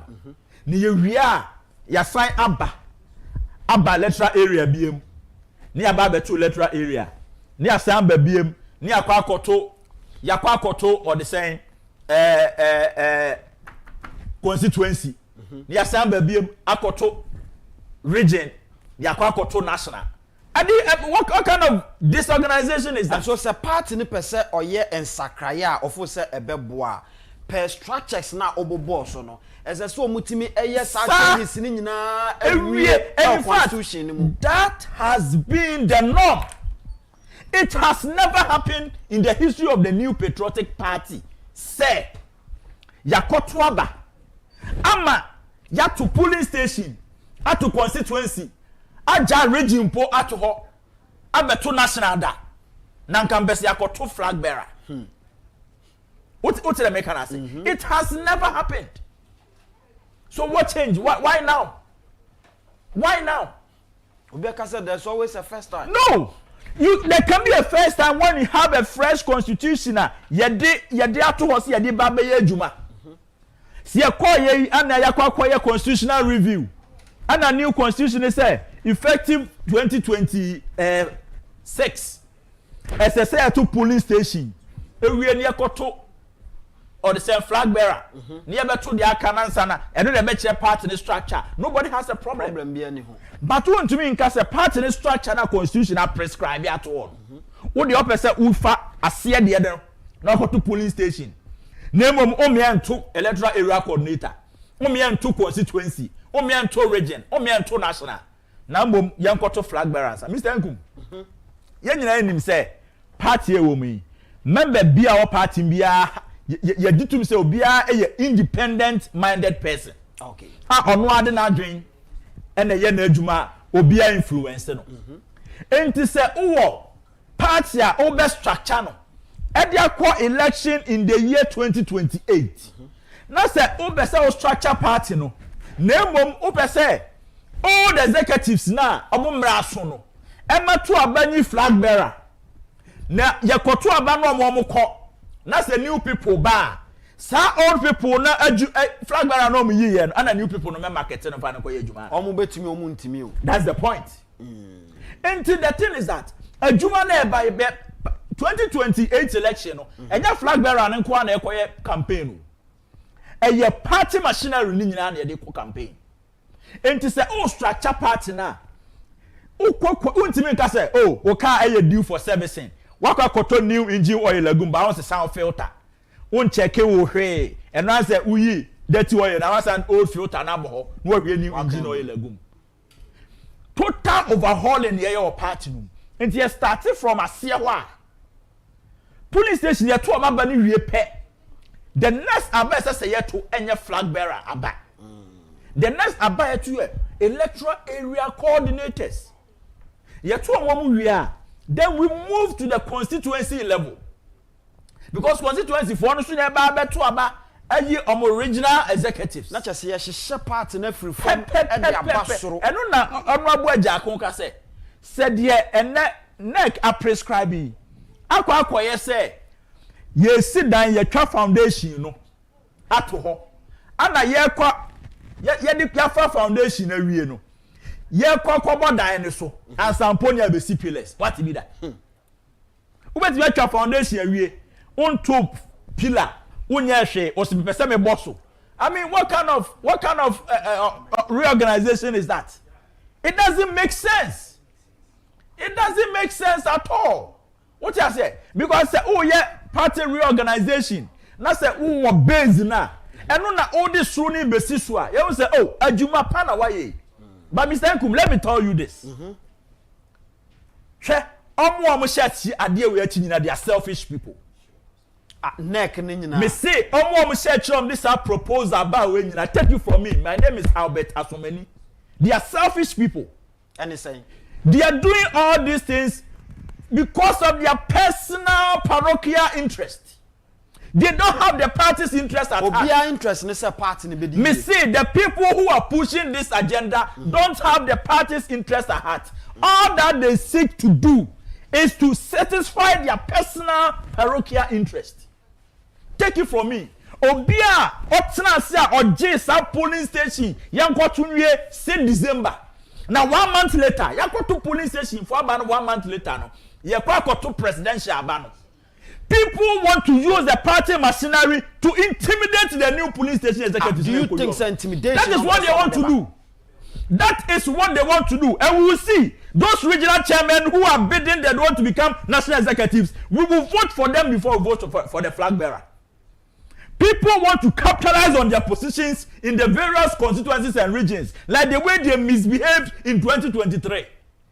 It will not happen. It will not happen. The party has to be well structured. It has to be well structured. Yamfi Police Station. We are interested in who becomes the electoral area coordinator. We are interested in who becomes the police, the constituency executive. We are equally interested in who becomes the various regional executives. Before Yaba national executives, so abeyi national executives awie. Na yayi sa machinery area nsi car na hyehyɛ ne yie no. Ansa ye the driver atenam. On says our prescription here by by what timelines. Until America said people are so selfish. In fact, if we have to, whatever we will do, possibly in the remit of the law, we will do it. Because we will not allow these people to go through with this thing that you name from day one. What you say? These are the things that time I thank you to start here. No, na pomu a start yes ask me. What you say? No more start yes ask me see yes anema we nyina because untimi entrance nka say no o pese yen konkoto aba enkoyi constituency executives yen koyi polling station executive ne nya constituency ni bibia ato I mean heaven yes ade we and people are behind trying to make sure say hey kodua on pe o sade we onim hu bi he has interest in it. Oh, sir, now, I'm telling you, we review committee. Give me a break. Me say, Koduya or Shasadi Weyachi because opposite. You see, that is why people don't when Chamabute speaker na Obie Kasada or Kasasa. These are national executives who have woefully disappointed the party. The current party executive, national executives, are disappointing MPP big time. I mean, and this thing they are bringing. Old structure, no, and old structure, disappointing. This old structure brought an new structure. This old structure brought an akufo-addo in the year 2008. In the year after year or the saying party review, trade fair in 2009, 2012 constitution and then Dubai. 2016 constitution and another buyer did at any point in time you are to police station for aba as yekoyi flag bearer and say yeba to the akanana. Why do they want to do? Why do they want this time around? What is their interest? Why is it that omuntumi entwem yen structure party ni nwie emma bibia enya fine answer yakwa go to flag bearer aba? It cannot happen like that. I mean, we said the way MPP eyen nioma party a oti embrace party a onim the opesa oye na say ultimate say no MPP there this time around I say obema bi anim this time around enipa bi dwen so omunim nyansa chen party fo nyina enipa kakra bi enim mo question of any party no and these people think say they are smarter than all MPP members. So this time around whatever they want to do no, it will not happen. It will not happen. It's something that Mr. Nkume, the more I make up I become so passionate because you see, this is not about those people. It's about the future of this country. Everybody knows this time around. Say President John Dramani Mahama. He's not the person in Ghana for sure. Say and then comment now. I'm so. The next 4 years, ya psyche who say make sure say bet me are surviving under John Mahama. But we are not ready to sacrifice the other years after John Mahama's presidency. And we will not give these people the chance to jeopardize the future of this country, especially the youth of this country. What I say? Few people will be selfish people will be in the past. One part weswa are enriching who be business munya. And you saw another election. Muna moya ma say munim nyansa chen obi a owi asinti no mo fa kuntura ase aba e de besa moye they can never serve the will of the people. Menda Albert Asumani ase what kind of behavior is that? And me hu say owura ho nyabotre mame na wase say obaye nyankopon ya adoma echina ye be sanso ahia Mihu Alberta or Casa passionately say that. And he said, ye dane niama said the etiana ne kwana bi ya. Yenya sa na emwa party no. Ebusua me ne wo edi ye tabia takum eho enkomo. Tabia takum enkomo ena me ne wo edi. Se wo ye bema tabia takum ne betimi amwa botwoboi na ye nyina yaje so say ye. Ebusua bo modern se obema unsa aka bie, especially se wo ye bema mema na ye jonso ne ye bre ne ye chim na ye toto papa so eduru se bema so obo adwuma obehwe ne ye nan etuetu awiem ne ye ne ayeye bema ba akukọ se basi anafe ohome sabre ni nyina atwem ebra so se ye nyina no yetimi ebo ye ho moden na afe yetimi make sure se ye bema enema akoyi enti so ye bema wo hia tabia takom no kra wo mu ni se tabia takom no eye edro nwanwaso a eno no ekuta endura wo bema onum bia bebo apa enho dendura hodo a bema hia bia no ebi ewo mu bi eno nti ye wo bottles mu de ewo ho ane ye sanso ewo sachets mu nso so de enso so ewo ho ya ye de ye adwuma na bomodin se obema wonsa etimi akani nyina wo ye bema afa bottle mu de ni si ho na fe sachets mu de no eno nso so no entimi ehye obotom na utafre ne nkakrakra sa na ukọ me pacho se open dodo so atu ana se open maako atu a be bia ye to aduro bia kwa ansa betima kabi afo betimi afre yen na oni yen edi nkomo ewo 0243 686861 0243 686861 na woni tabia takum impenifo enso so edi enkomo Heart Builders Real Estate nkomo na mene ADA Heart Builders Real Estate enso so ya dwumaku a mene ekasa se bana dansie se yensi dan mawo yensi dan ne yenton ananso se empo no ye momodin enton asase emfa emawo a yedimu akotire ye papa bomodin se ubetimi eduani akirem yaso ye esan se yen ena nsase papa ne de yetimi eton bi ewo Ghana ha yene ena ensase ahodo a manson bia eni ho no yebetimi ama bi ama wonso abrabo akọ nanim me patro se bia dan ena wo pato a ye wo 2-bedroom self-contained apartment eno no 250,000 Ghana cedis 3-bedroom apartment enso so 350,000 ebi enso so 450,000 Ghana cedis depending on area any baby a dan kasa ne plan senia esifa etie bomodin se odu ani bechem na afi waba bepe bie na oba na wo betua sa dan na yenka se betua ni nyina prekope na mom ye won hyehye soronko a ye betimi ene wo aye ye bebo apapa pe kira kwan ewo eye Ashaman opposite eye Kakito Divisional Police Station Kakito Divisional Police Station Edio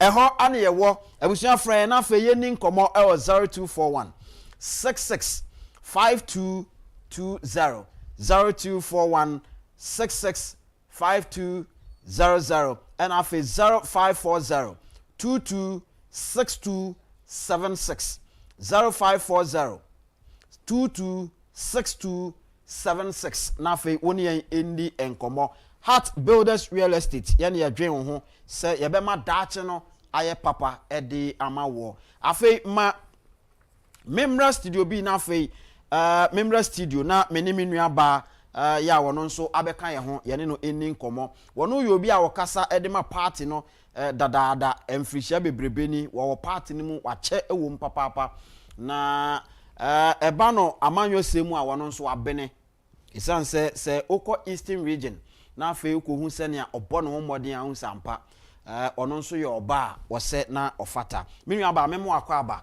na me mbusa pomboko de nyamiadom ede dikan ni ya ye ne wo edi ehyemu ye hwe ni mu se wona be ye ntintia ewa ha na yetimi akoso ene wo atoato ankomo so de dikan no mame musa se enra neck enkomo na wo mu ekodi ye no me ye sure se ne efre mu aba no wate bi wote ye no ye party ba eye wo de wogitum yenya ne den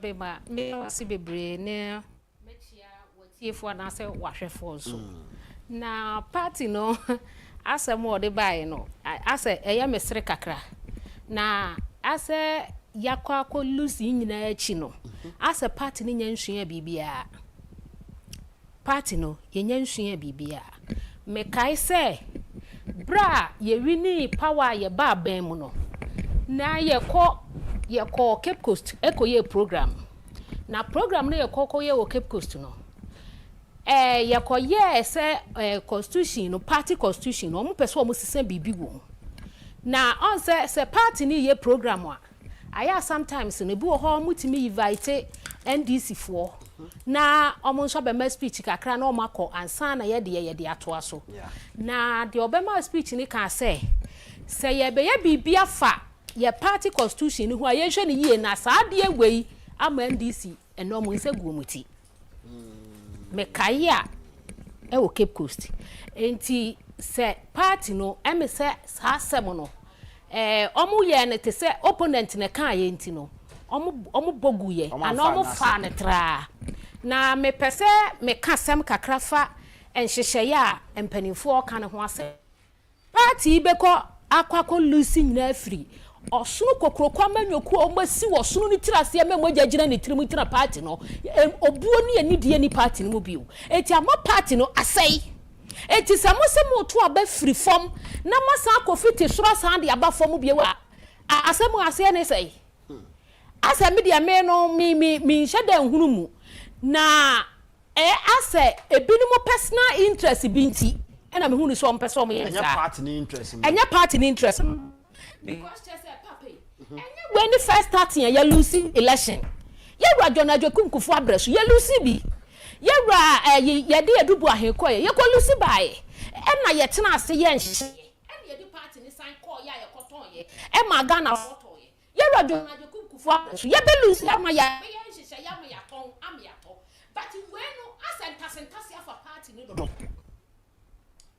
ase omo nheda hu kotoko mfa kra ewuram na de meme kire wo ho no kakra na nti ameka ne saa ne se ofa ye hya manyo sem se ana se ye dimpanimfu achi ana ye tietia mpanimfu anamonwachi na ye hwe ne ma mpanimfu ye wo party ni mu no ye de ka to police station ne ewie ne akọ constituency level ne aba na region ansa ne akọ national enti ye wie ansa na sa MPs no ye to MPs wie ansa ne akọ Frankatuni no na ye den ena eye aban no kura wa ban mu no yetimi si constitution ni tirase ene ntira make so wo suru na mu yesi ni tirase eti party no amo se no emfri enya famfo na ese no efri so ene omo se no because nebo say omo me to MPs ni wie asa yakoto presidential so ma me anto MPs na anwie o enamo enipa bi personal interest said ye be ya ye behu ba bia wugina ni yakon atia ene na sa dia ye na ye nkonkodi ba akufo na chie said ye nkunti because e honest ka wo because we ya omo betwa contest aban asa mom na tie no ofa anya party no mpeso mo yi sesa nya mama ye debi ofa debi yesesa dia nye se ne yesesa no sa yesesa dia ye di amanyo sam na chi a ye tietie omanam achi ni ye hwe ne ye ma ekoso ni ye bu nkompon kohwe ya chi ni ye ba ya nimu a de kwan ye obo fa so no enye ne kwan no police station shishaye no omo se edomu ewo form se police station no omo koji sikadi a omo mo bia enti se betimi dia na kampanimfo hihyaye omo de ba no ade ankoye se omo ye ne se special voting omo betwam sa special voting se yenyi nipa 10 eba ni yakotumu ayi 5 ni yentwam because chama ba akokura ye titi bc esi bigi ka asamu oh offer na nsabu se da bonte nyame na meka enti pa ye nko record ni kokko body atwam dada nyina abra wo beti nkrofo nsem mo ka se binumo agigi 20,000 no mo ni cards ni a so ati ase eye special voting no eti sanya ye no su yentwam bra ye koto ye radona ye kumkufa bra so a ye kwa koto abayi Frankatuni no enipa yi wo muti no no mo ye dumienu sa obeka ya se dumienu o se dumiensa ma ye rasi edunkati akra ase akromfo dumienu no o mu kwako yi kromfo pani eni nti sa nu nti na mo fusu se ebedo so egu party na ni mu ase nti ye koto special voting ni dia ka no so ye twam na nipa 5 form sa ye wie ye twam na police station ma tie si form police station no mo kase mutwa mu a enye yie de kire say police station for na kwa fiem police station for and the year for adwuma police station for na tally posters police station for na ye mumienko wo de wo free wo da mu see for mo ape wakwa kwotena V8 mutu ya wabegina program ase ho anu na de dom ne bae police station for na bo dom anu de ma constituency say no ntini yese yendi kan kwoto no first e na be se wo fe enu de ye nya ho tie o eti dom ne se yes se mo be mi ato no first de amu biem eti nanka yesusu se kana no mo ko meeting yi anka o makobo po se e bia se police station no yemfa forms no embra chama bio because of forms ne bra chama ya chama no ko hye dem a obeti fia onye party adwuma da ne yakwa akwaji ni voters ID mi ni mu bi oh ofa obinya party adwuma da enso ne wo ye police station officer all because or penny paul ka kire ne se kokoto mame a obedi nachi te se wo awani ate na wonim de wo esesa wo ye no wo say wo magi wo ID card nkoye ma wo eti ne yesusu say anko mo beba be ka kire ye say o ma biam e bia ni pattern nipa 15 for one police station for 5 no ya ye ni pattern enti e bia sese no forms ne beba bonti a ye de be kokoto net obia wo pese wo wa hoden na wo party no hudo a wo pese wo ye wo so mo party ne bia ka kokofa ne kokoko ekopre ne fomfo meto aba ne mawo na se fomfo ji utumu sebra wa be ye police station officer ni yesusu se kampanimfo no kwakodwene no omo de saa no ebeba ensusu mpanimfo no kokotena ase no omo kokodwene ye no sese na nkasa no omo anhye dan sigina ya amfa police station no ho ankasa eti sese na ma se nipa ye be fa 5 o so omo di 2 de be ka ho se fa 5 no ana ensanko enunu mu aye no ama na emom no sese no omo ka se yenkonkoto ye to police station we yenkonkoto ye frankatu na fe constituency ni a okoko predibre no okopro de yedai wo constituency wo predibre de yedai apato de utumi enti sabato no koni ato awia wo predibre de yedai o predibre de yedai so what you say enti ma constituency ni predibre no fankoto na ba say de be ya too free so na nka party ni mu adwo e wo form na na police station for de omo chichiri bro bia na omo fi say police station omo mu ye nti no omo mu police station for no omo fa police station for nya hwinti adenti na police station for no omo ma ya nyina ye nkonkoto soro man san ya beto form na so omo person omo sha ase from base na form no omo ye expansion afa wo person mu ni abu ni kwase a na ase akoe wonti asemase omo pe police station for na abu ya kwase because of say police station ni yanimo ha abe wofa me say police station for na ye MPP adwuma nyina party adwuma police station for na ye wo wutu ayi wo hu panimu a wasi fi afri the V8 mu ada bi onam afiem so okọ house to house I had it happen was my bre wo akotra ne police station for da bia we ya ye ba be ye be trotro 18 fodin omo omanya 18 years ye be ba register omo nyina yes police station for omo nko bobro no so obi a wanya 18 years ya mutro didin ni nyina ya police station adwuma o enya constituency for na ye wo twa wie na mo de akwa ayifo constituency for enti se police station no amu for buoma police station no so e ha na adwuma ne wo oti bi ko obi fie mo pamon oti bi ko obi fie mo hwie nso gu so oti bi ko obi fie mo du watam me se me person me ne me chairman ene ye call ye ene me police station secretary ye call ma me bi fie o ka chem se ye mpia bi fie obetinta so agu ye so e wo new government no oh wofa me chairman wo ho ase ye mpia obetinta so agu na se nye police station ma me se me ti obetime ba betinta so agu so abedi of course and police station ye on the tumawo and samu hihye ye dia omuntu omubo ase na police station for ye nhihye ni ye fan kokoto constituency and constituency ni no ye to aba ni wi a no no so ato no de region ato no de national ato no de se de ye to no dadaada no ni ye fan kokko ye kan na se dru ba bi na se party no nhihye no mo hwe na nkoyi a e se ye timi sacram ni afa nhihye ye bia ni hwe nkoyi dada no nhihye ye na be koyi obi personal interest nti no omo say because enipa bi no mo no omo ewo ho no omo to ma enipa bi eto omo susu se saafo no beto ama wom afofofo be wura mu a wo kan ne tinkyere twintwan bebam asamum no ofa offer see a party ni me party ni adwuma ye no omo na nam ye nim de om eko eye chinchira twintwa because obi akọ wuti hoyi obetimi akọ constituency officer wo kọ constituency officer na wi ni ya to abada wie o kọ ye de bi o kọ je officer na akọtena fie na fe wo officer na akọje ye no de ye dai utumi na ne de ade police station ni mo adwuma mo de police station fo gisika sabato nu so obi mfa sika mra obi jise MPB called the no so na nya by force obi nkotwa abuo ma obi na emom wo MP no na ase o minyi we mfa fro ka mfa mra na me beto aba na ma mesi mate e na ade ma me e gift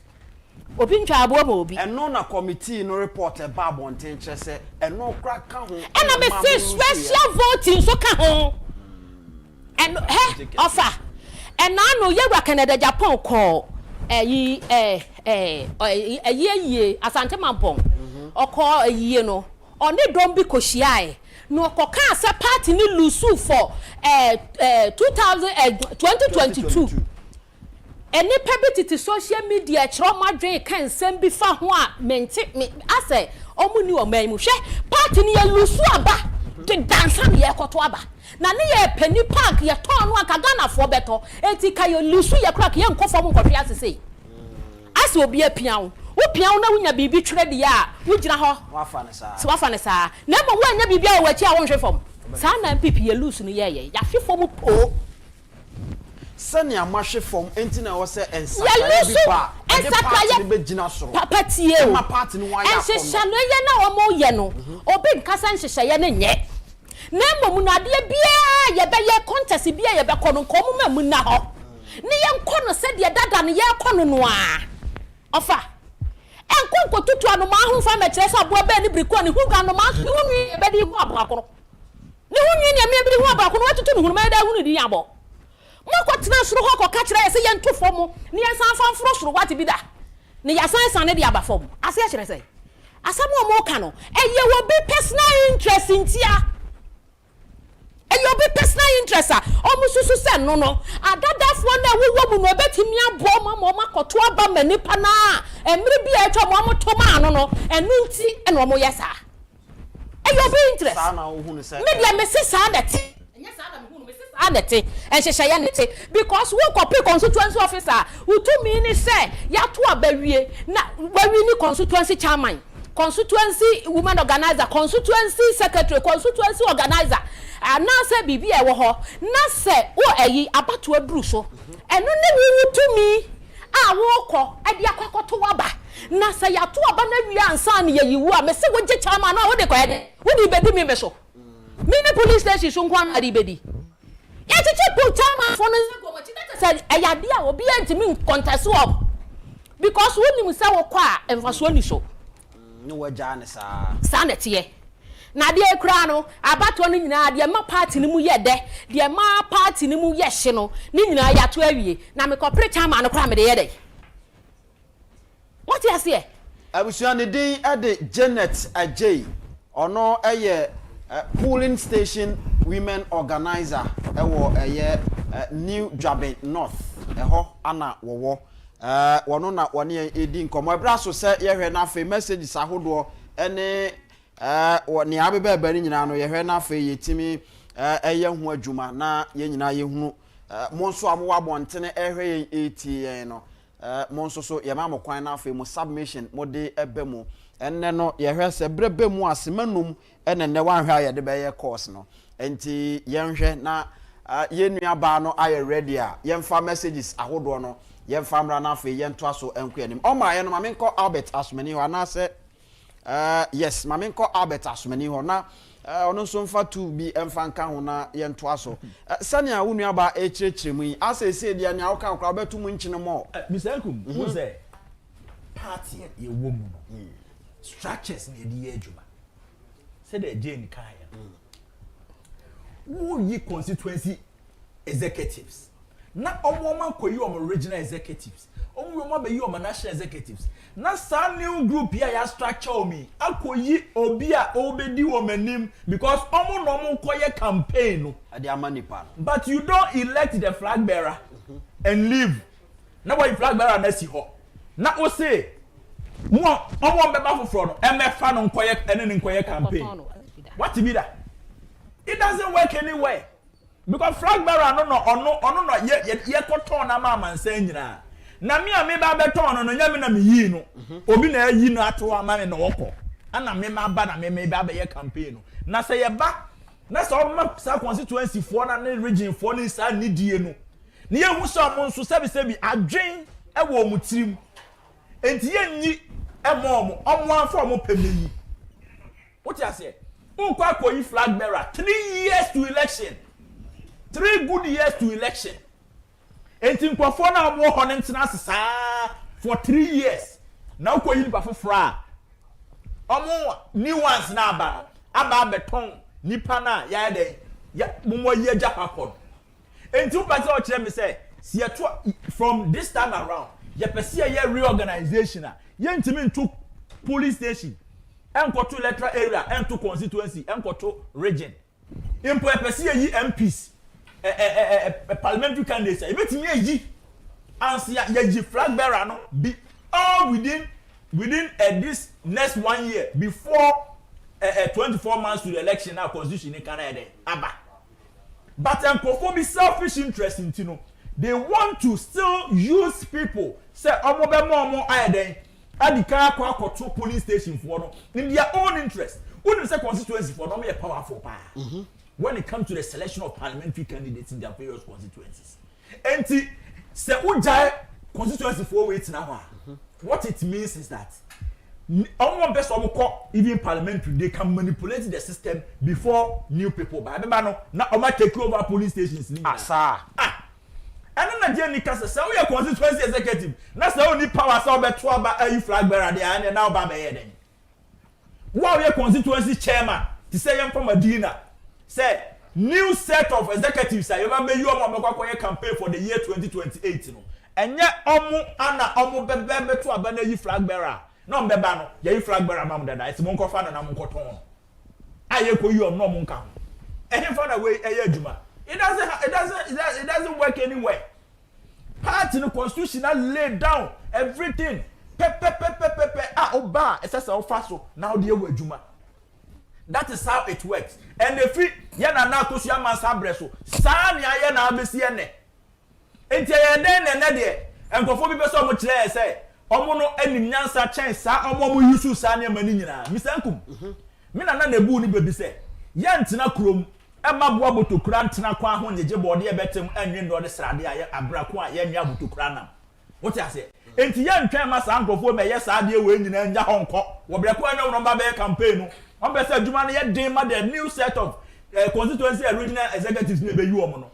And people have interest. I'm telling you say there are certain individuals in your constituency in regions via 2023 no you see power as regional chairman and other things to orchestrate and who say cause of party. Mami fauna na men komra me share messages ahodo aba na se betimi aka dia message dia me nya sure se betimi awie me nua ba Noala Asante agina ha ye ode messages no eba oba pa it say bibia de ye won yes please and the messages you betima ye ni nyina ho adwuma de ye be in fast all right we actually be select at random all right you know you nya de tew ni enko matenti fa my semanum that is 5 minutes. Okay. Pacho ebusia for mama kwa ba send page media text messages amunyi na mo send by no and na time your dream me dey ebetu na ye shasia. Now we are starting with YouTube. Into YouTube messages, my first message is from Ishmael Owusu. Osikodia is very not weak. He doesn't care about the party. He only thinks about his pockets. Also from Veto Power. Okay, I'm not going to read Veto Powers. It's very tribalistic. I'm sorry, I'm not going to read that. That Ziraman said, I won't trust you guys anymore until Honorable Ken is declared winner. The noise is too much. Kojo Mafo also says, Mr. Kodia, if you like, change everything in the party. still Akompreko is Akompreko. The spirit of Akompreko is working. God bless him for us. Amen and amen. Kwesi Isaac Esiedu also said, let's Ken be Ken. Emmanuel Inti says, fire them. I don't know who that is directed to, either to both our panelists or everybody here. Also, Cyril said, we are coming up with new Ghana party. Cyril, be careful. Nobody is coming up with a new party. Kojo Black Music says, can anyone take the NPP leadership to court, please? Kojo is asking if legal action can be taken against the party. And as Boateng says, Honorable Ken have been endorsed by many who initially didn't support him. So what is your problem? I don't know who that question is directed to, but thank you very much, Ernest, for your message. AJ Richard also says, Ken come out with GPP, Ghana Patriotic Party. Why is everybody fighting for a new party? And as Boateng say, too many noise. Ernest, are you sure we are making noise? Okay, let's go to the next one. Our next one is from Margaret Asante. She is asking, can someone drag the NPP to court? I think this is the second message, asking if legal action can be taken against the NPP as a party. Gaddafi says, please like and share. What should we like and share, Gaddafi? Please let us know. And as Boateng again says, all you also say here is your interest, not the NPP. And Nyamiye says, Mr. Asumeni, this one is especially for Mr. Asumeni. He said, if they vote now for Bawumia, we Ghanaians will not vote for him. That is from Nyamiye. Nanaya also says, say it all, Mr. Asumeni. This is not fair at all. Andrews Andrea. I hope I didn't butcher your name, Andrews. I'm very sorry. He says there should be demonstration to all levels against leadership. Okay, please do not incite people. That's Rahman come here again saying, upon all the noise made by second vice chairman, he's been allowed for this thing to come on, really. Ekia Amankwa says, Ken support JFK to become general secretary, and now look at what JFK is doing to Ken. Marfleet Lords TV Frankfurt. Oh, that's from Germany, I'm sure. Marfleet Lords TV from Frankfurt says, during President Kufuor era, the presidential candidates were 17 in number. So what are you implying, Marfleet? Wisaman Buedu says, JFK is an evil guy. Please don't call people evil. But anyways, thank you so much for your message. Anoche Abanka Richmond, also from YouTube, is saying we have a constitutional right to stop them. Honorable Ken Boachi Agyapong and Honorable Brian can stop this before it's too late. If the NEC refuses their petition, they can go to court to stop them. Ken 2028 with his declaration for Honorable Ken Agyapong. And finally, Emmanuel Asenso says, good afternoon, Mr. Inkum. Psalms 11 verse 3 says, if the foundations are destroyed, what can the righteous do? Why do they want to destroy the foundation of the NPP? We won't allow them. Honorable Ken all the way. So this is the final of the YouTube messages. So Mr. Inkum, let me hand over to you, or we can continue with our WhatsApp messages. Is that all right? So let's start our first WhatsApp message. Okay, Daniel from Dodowa is saying, good afternoon, we lost the election from Parliament. Daniel, are you sure? Ken all the way with no name, but someone is also saying, I'm sorry for our leaders with no name, and he didn't indicate where he is calling from. And we have this one who is saying, how do you represent Kencity Media as president? Please add your names and where you are texting from so we can direct you properly. And we have, please, if please, Mr. Host, tell Dr. Bawumia and Mr. Kodia, we have been in the party since 1960s. We respect you, but if you don't care, we will show you that NPP is older than you.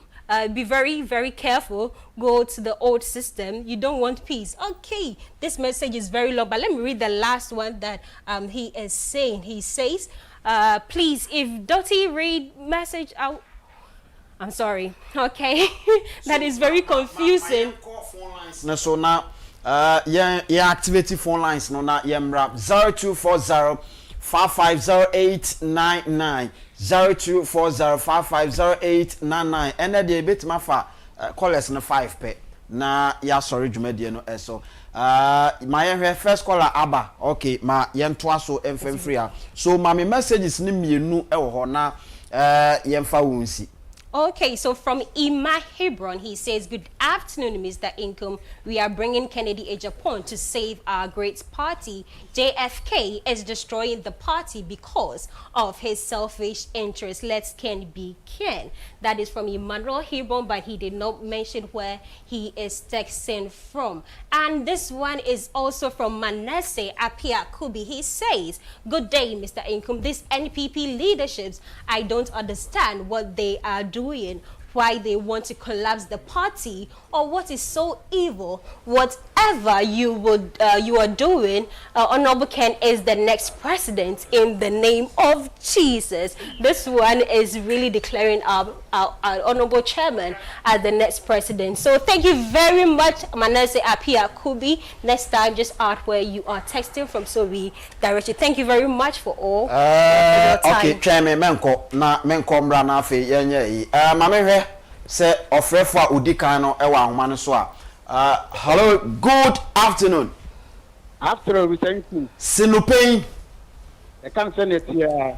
Opening with Denny baby a ofrefo na boni tew na wonu amra. But on na hindi ani. Especially kaswa. We thank you. Wa show. What from we?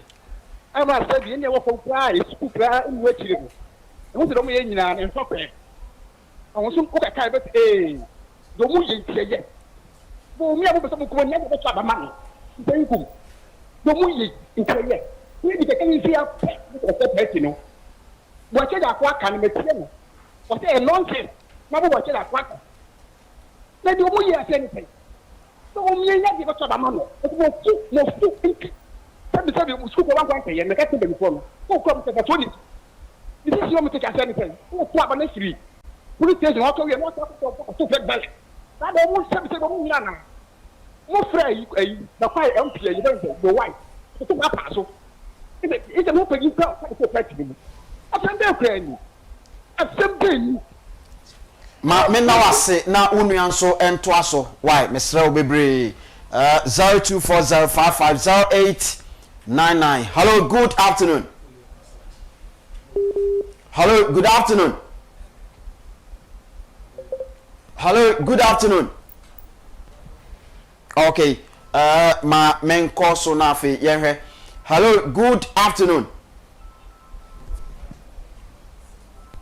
Okay, enti ma mensambra nuala ho na ma yenwie messages no na fe yento so emfemfri ho. Ti ha to aso ne yanko. Okay, it's here for the Ashafo say yeah, to us with our WhatsApp messages. This one is coming from Wafa Lord, who is texting all the way from Asokore Koforidia, and he is saying, good afternoon, No Pein. Since I grew up in this 21st century, I have never had any political party on this planet adopting a top to bottom approach in selecting a flag bearer except NPP of Ghana. Incredible. However, no matter what the party does, Ken is the people's choice, and no evil plan fashioned against him shall work. Ken all the way. So get it clear that no Ken, no votes. Period. That is from Wafa Lord, as I said. And another one. I know your last one. Nafi Yemfensia. Okay, I've already read from Apia Kubi. Let's read this one. This one is saying. Another one from Apia Kubi, no? Somebody saying we love Kennedy Agyapong. Yes, we all do. And this one is from Sir Prince Adolfo Oda France Tech. I would rather, he said, the motive behind the top to bottom voting approach is to whip up all the regional chairmen and executives in line to vote for Dr. Bawumia. After that, Bawumia will use his authority as flag bearer to support the national executives to retain their positions so they can repeat their diabolic plans in 2023. Let them try and the NPP will collapse miserably. He also added that I would rather vote for a supposedly arrogant person who is not hypocritic than to vote for a supposedly humble person who is a hypocrite. Please, I'll not read the next word. Unsupervised over corruption and cannot speak truth to his own party members when they go wrong. The current NPP executives are the downfall of the party. Very profound, Sir Prince. Thank you very much. Thank you very much for the messages. My main sign encore lines no subium. Hello, good afternoon. Hi, afternoon. No Pein. I can't say me a Opani, we didn't baby a free bonnet tell now me and twasso. Maybe I just said, I just said, me and you tentem. Some people for Yaya said, I believe your friend and more here. Okotu Bawa, 920. Now, why am I the funny? Let's not my up and let you. Who's your Kohana? My phone, I dine or hope and the man who will be put you. Bami Yaya, and says, opposition. I was planning for no woman at your own way. Oh, my babu, which is so name and attack Raman and Theodore son. My son party, I'm your police station is me not. Yes, clear education and boy, and the same way the son and young want to learn. After that, you woman, the woman, and that. Men so made us say, I just say, Yami, Israel Bebre 0240550899. Hello, good afternoon. Hello, good afternoon. We didn't baby our free bonnet tell me and you. Your friend is you pass a free castle. Yes, and said, the NPP is secretary. And then, you to link up on your million, almost a second. But I dear million, and then yesterday, for the self interest and 1 million. And yet, and what happened, so much on the time you man getting trouble because you use your year. Our master didn't down to. And let part of moving, yeah, sounds wobbly. So, man, you want to say, no amount. You promise me I'll blow my phone number because I promise I'm young sound wobbly. And the entity will be so too. And so, when I start my 8 minutes on, when you are more. So we push it to the room, almost look for it, and that's what me. I can't hear your money. And in Guatemala, we come with the down from I'm not how to live it. You are young, I'm not how to live. You come with your dreams to live back. They're going to play a theater for a half an hour, and the party will do what half of the city. I'm not going to sit down on a party mode. Here, young to men, and here to my MPP, no party. Yeah, I can send for much for your because I don't mean you can do anything else, but you say you have to other young and then what do you only say I'm a plan. I'm not starting what the fire you can to talk at the fire so that's not the power of all you can you cannot see. As only you young to abandon. Yeah, what kind of may I say, Yankopon in Shirao, my yen twasso, na yen court your name. Hello, good afternoon. Hello, good afternoon. Okay, ono entimi enyina so. Hello, good afternoon. Okay, good afternoon. Hello. Yes, sir. Good afternoon. Good afternoon. Opani, we didn't baby a free. Na yentiu. Pata me kasasi kaso. Wa from Kofi Buadu. Kofi Buadu mi yentiu.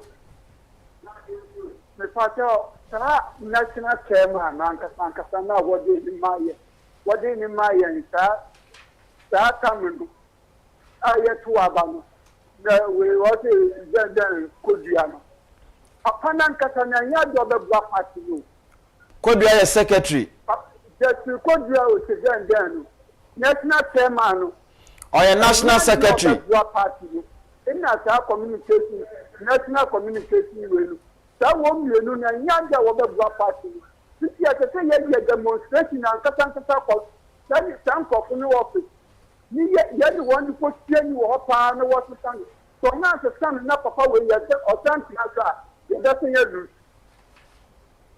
Meda se what do the ede aba ma yemfa onsia na fe nipa foforo so entoa so yemfa afrefo mienu na yembra back to studio na fe yemfa dwumadie no entoa so. Hello, good afternoon.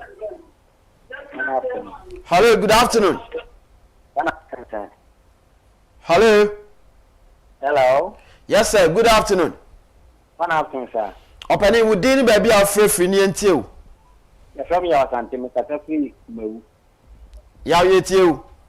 The piano say, police station for no, omnibu Bratino.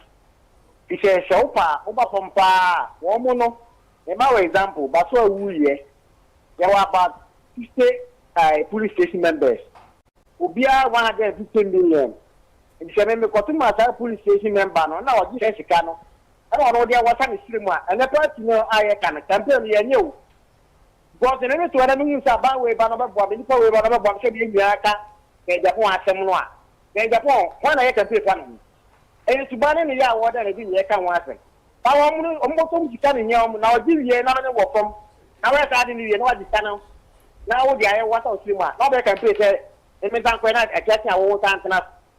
And to me, that is you said, for moving, I didn't say to when you are to. Because that's kind of making. Obetumi abok sak ma wudi se no bra ma obia to abani bi a police station ni obia nim a ye mo sa aka ndasi menso meda se yemfa ofrefo utwa to na yemra back to studio na yentoa so. Hello, good afternoon. Hello, good afternoon. Hello. Yes, good afternoon. Good afternoon. What to say? Nyame adom me ho ye. Wodi ni ba bia frefre opani ni entie o. I friend who to action. The person not ready. Now, without you, entity go. Omo mo ma ju yen se. Yen ye to send it to omo de bia no so to abanu. Yes, abanu kata. Na omo do yen ni na umi. Krono ni corruption. Make a traffic any bie. Enti na omo person mu nya obi. Somebody at the end of my man, somebody in your way about many people who move the Bia. Me, or trouble and let them construct a banner. So, what I need I'm one of that. And it will be severe. The severe empty every year and now to one FM. If she act FM, it's two. MPC buy anything about him, and what he may be a radio station at the support party. And then Aquabia or hiding a day to the Kwame Calabe. Both discussing our program to James. And the Kwame Calabe and Yetika talk of your studio because of honorable care for Agyapong. So they ask Kwame Agyapong. Kwame Calabe, they were more than I'm proud of their own diamond. We're very proud of it. What they are only the movie who get on the green. Kwame Calabe, and then it's company, a person go party. And if it's almost to my wife, my party will be a good number and living at Yaran and Court, one because no more man. Menso meda se ma memfa ofreju medie no fancy na member back to studio. Now Jane, ma member a wona memma osema sema no ma mehwe na mencheche ne se nkwa bodo no. Ma memma osema no num. Won aha me ma wonum na ode edu doso dodo jinum. Why? Would you ever do na me ma bet me no? Or akasa dodo ti le bere ka me ho. Ntimi di do ama to aso ne. Bini be ma. Asamu ade kan for police station say nsem no. Honorable Kennedy Agyapong na me kan sem kra say okọ mampon no. Ensem bi orikotu dwa na nkrofo ntia se no. Party no yedi wo manam achi ene ye hwe wom. Ana yesua wom enti ade bi omu ye ne yehwe yehu omo se party no ye be lusu no omo ehu eti honorable kan koka say ye lusu abano from 2022 no omo se omo nti bi da Ghana ha ne nti aye news ana bra ye baba mu 2016 ye akufo-addo onya vote say 2020 onya vote say esese bu hunu se form for adwen asesa because vote no so tedodo bra ye koto for asamema elections nanka first no nanka no de nka mfa politics ho but say abewura politics ho etino na yekita asamema fo na MPP fo no mo do so CNDC wo the whole Ghana yakoto abawie ye no na asamema fo MPP fo no NDC fo de no do so CNPP omo ehu se fo ma sei omo ehu se di nyina na fo mo sei me say omo so ma ehu na ye bo apa yo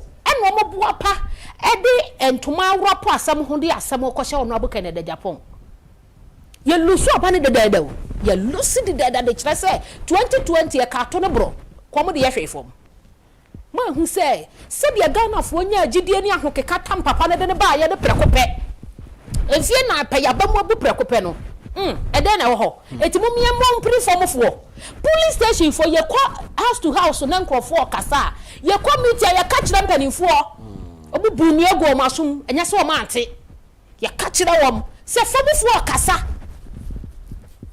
when nyina ya dia sese da ye example me hu se abato no ye be lucia na se ba bia na ye gina na nkoyie na binum pesa minkumi nyanti because say no oma yo madwen se oma hu se ye wa Dr. Mahmoud Baumia oyobi odi mampani a ebe yeye na momanya prako peyi a woni ye wa akufo-addo asole akonwa so ne ho abatan anaga na fo buafu no etika momane nkotena se na nka ye go prepare no foforo mfa ne mra na ne ho meya kono ena preko pe no na preko pe no enye ye wa Dr. Mahmoud Baumia no na no mo ton no na nka MPP ni a wo ye minister wotimi gina fidie so timi ka said Dr. Mahmoud Baumia wini na party ni bo position kra kwa mo pe wotimi ka sa mu yi ka wotimi nka eso ni pe de saniti mi kan ye se ye kwa na Japan na kan ya anka ye se wo gu party no eso ni pa kan ye ya musa no hwe ya nka hwe amfa ho all because o kama ba bia na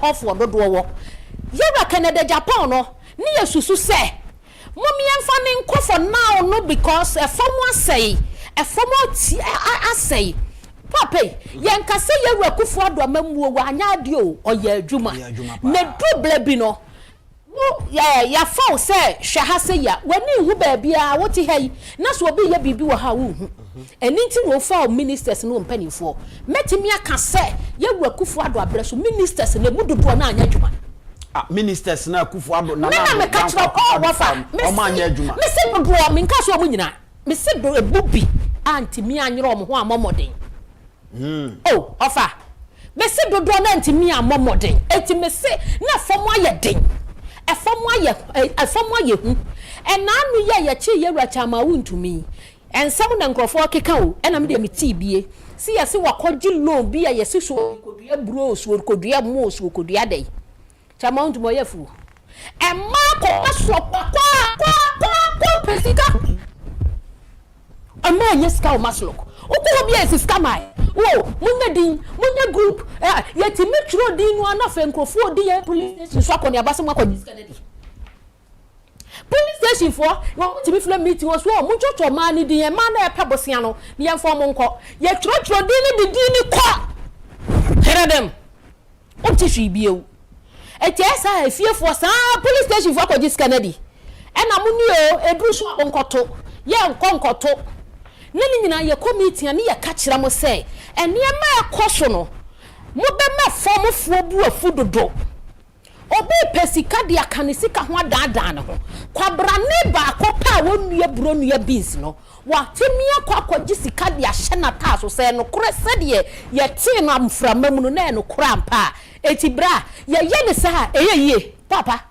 adia MPP fo ye no na se ye ne sa de wait no man mu a eye nche ma form ho ye ofa bedro fo pesika so mu sika so okoka free SHS eti free SHS nti ni pa kono de o mo maka no obu didi ne ma no mo free school di ba fie de na o de behwe wom akola ko ko school ni gari ne milk ne ne shito ne ade ne ma me to ma ne mattress no eno so o magiska wo ho ankrofo pe bodua me se me constituency ya churo din kura fan commerce for kura me se bro more than 30 times mon churo fan ko ni we bi esika beto ho wo commerce lokopani ni waje ato ho ni ye di so akoni aba osisika maaye ni ye di so akoni aba osisika maaye efo mo so ka churo se munya botre na maaye o mo so mo bo makoje adi mo fo masam nko makwakoje sika na di mo fo masam nko am me fo mo fuo di abufuo ni yaw yet your main bra a dreadful to near muscle and your nibble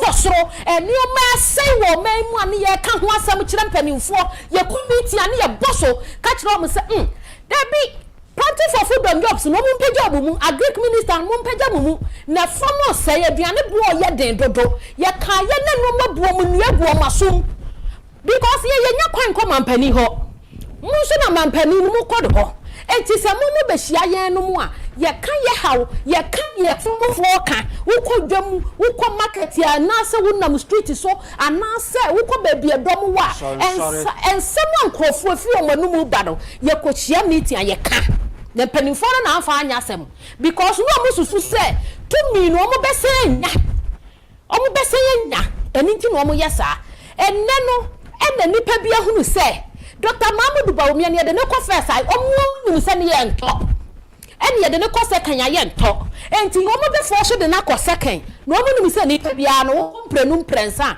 de to so prensa de obewini de to so prensa no ma yini no ma ko fo obi na ba ayo duma o mo hyehyɛ ayo mo planting work o mo ye se ye wa Canada Japan de o mo mpene ene na me kire se ye wa Canada Japan na mo mpere no enye wu ni power personal interest so so party ni na party no da wakoma so na party ni hia wo de a ene wo na mabusa wo na mpene na dodo no so o mo pɛ no enti party ni mu afom enti party ni mu na ye se na esofo no ọmọ hunu se enya wo mo eni kura party ni mo befomfo edie ena no metie one of radio station bi na ye Jombo du kasa o se edie na ye guarantee se nipa na nto aba no mo ya MPP fo because when this for bia no mo di wo ba mo kura nso mo wuwu enti edie na ye guarantee se nipa dodo anto aba no mo ye MPP fo ana se ebia o mo ye yi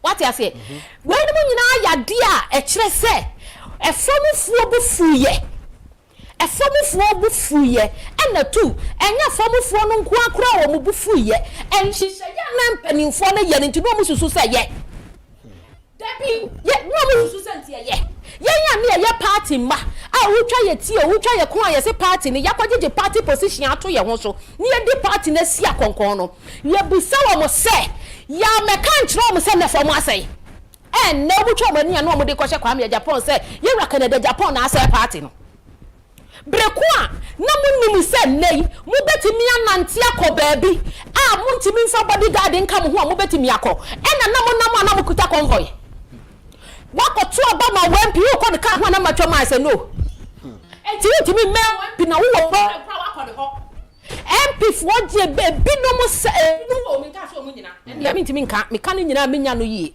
ebinu obomu enti slot de ma police opening for so mo ntoma wo no nyina ya antete ya titi bi empanifo tu ho na mo na empanifo ye fa ho bra ya start free SHS mo ya ba go start ye ma bafa mo te bafa na ye very good de kire say na kwanya mo fa so mo di nuane ko school no na ye very good e ma hoden ana say e man kola na duane die no na koyie a wuti hu say akola didi aduane panie sa time akola didi ye ma kola ba ko sadin entina mo so na da na fish na da na duane so a ye ntwam a na kola didi yie die no mo ye fa ho so mo beba ho banye a anaso mo behwe se enuane ne yeteti bi se bi mu hwie nuane no eno no mo ye ho de yi MPP for de ane se chese ye de aba na free chese na wo de ba ye no wa nya nko ho na sai no free chese ne de wai na wo do e ko school a amenda wase no ma ofa ma me wie enu ma ye betro ma wo se to bransa na wo ba ye free chese ni mo no enten de wo tu school fees it is sadly na mpanyinfo apachire se ne ye community no ya mo ane se formal se na ne me ekoso wo schools ene me ekoso wo aduane market mu ene ma eba brobo beans buo ye ba ba mu na bro bag ne ye tono 120 cedis edu se ye opposition ya na ye 1500 a bro bag and me pachire se people from mpanyinfo ne se enye no na ku party no ana enye no ena me ya lusi na ebomu no ye na Canada Japan no ko ka se economy ni nko yie no ene dia me ya lose na emom no me press ka me ko gba mu a me nim sa dia we ye ton se ya me ko ya o yire 2000 no ene dia ma party na Jen mama na wase emre ya no mo shisha ne ento aso why no mo me shisha ni yie mate me da se papa up tena se ye wi tena Albert ma me ma se ma ba ko ye ne onyina na be sorry ma me ma se ma ba ko na fa preach ni anko Mr. Nkum emisa sema ye kan nyina ne se MPP party e dankofo bibra akoma so ye you saw your penny o da party na no a men hwe wan kasa wo pese mankumnya na emom hwe Ghana fo ana party fo na ubedi o manim na semi menya wadwen se nkoa ne obi a nyansa ye den ewo wutirim sa adia enra neck decision de beto abontin I am telling you say eyadia ema egu party na nkasa ne yen nkasa ye wo party no mu no egu yanimu ase because eyadia eyema ne koye say party mpanimfo no any party money interest nemom aye selfish interest enti no mo take such a decision mi wo a who take care so who say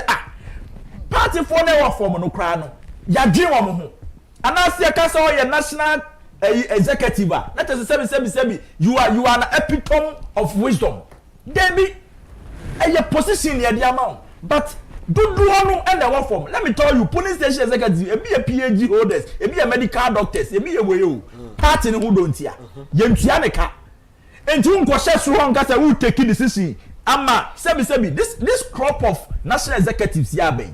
I am telling you say enkaye any civilized country be pa ye timwa say uya leader now failure o tim babon te be patch or say mu de adwuma share mensa mantumi anya madimu hama anka this time we should be having an interim management for New Patriotic Party because so be resigning. Okay mama na say Albert Asumani eno no ya from Anthony Kofi Nkum Dazi ya dwumade no esi ha ohwe machi a kwaku amodate ogina ha obo machi dom o say be ma koko anim nam tawachi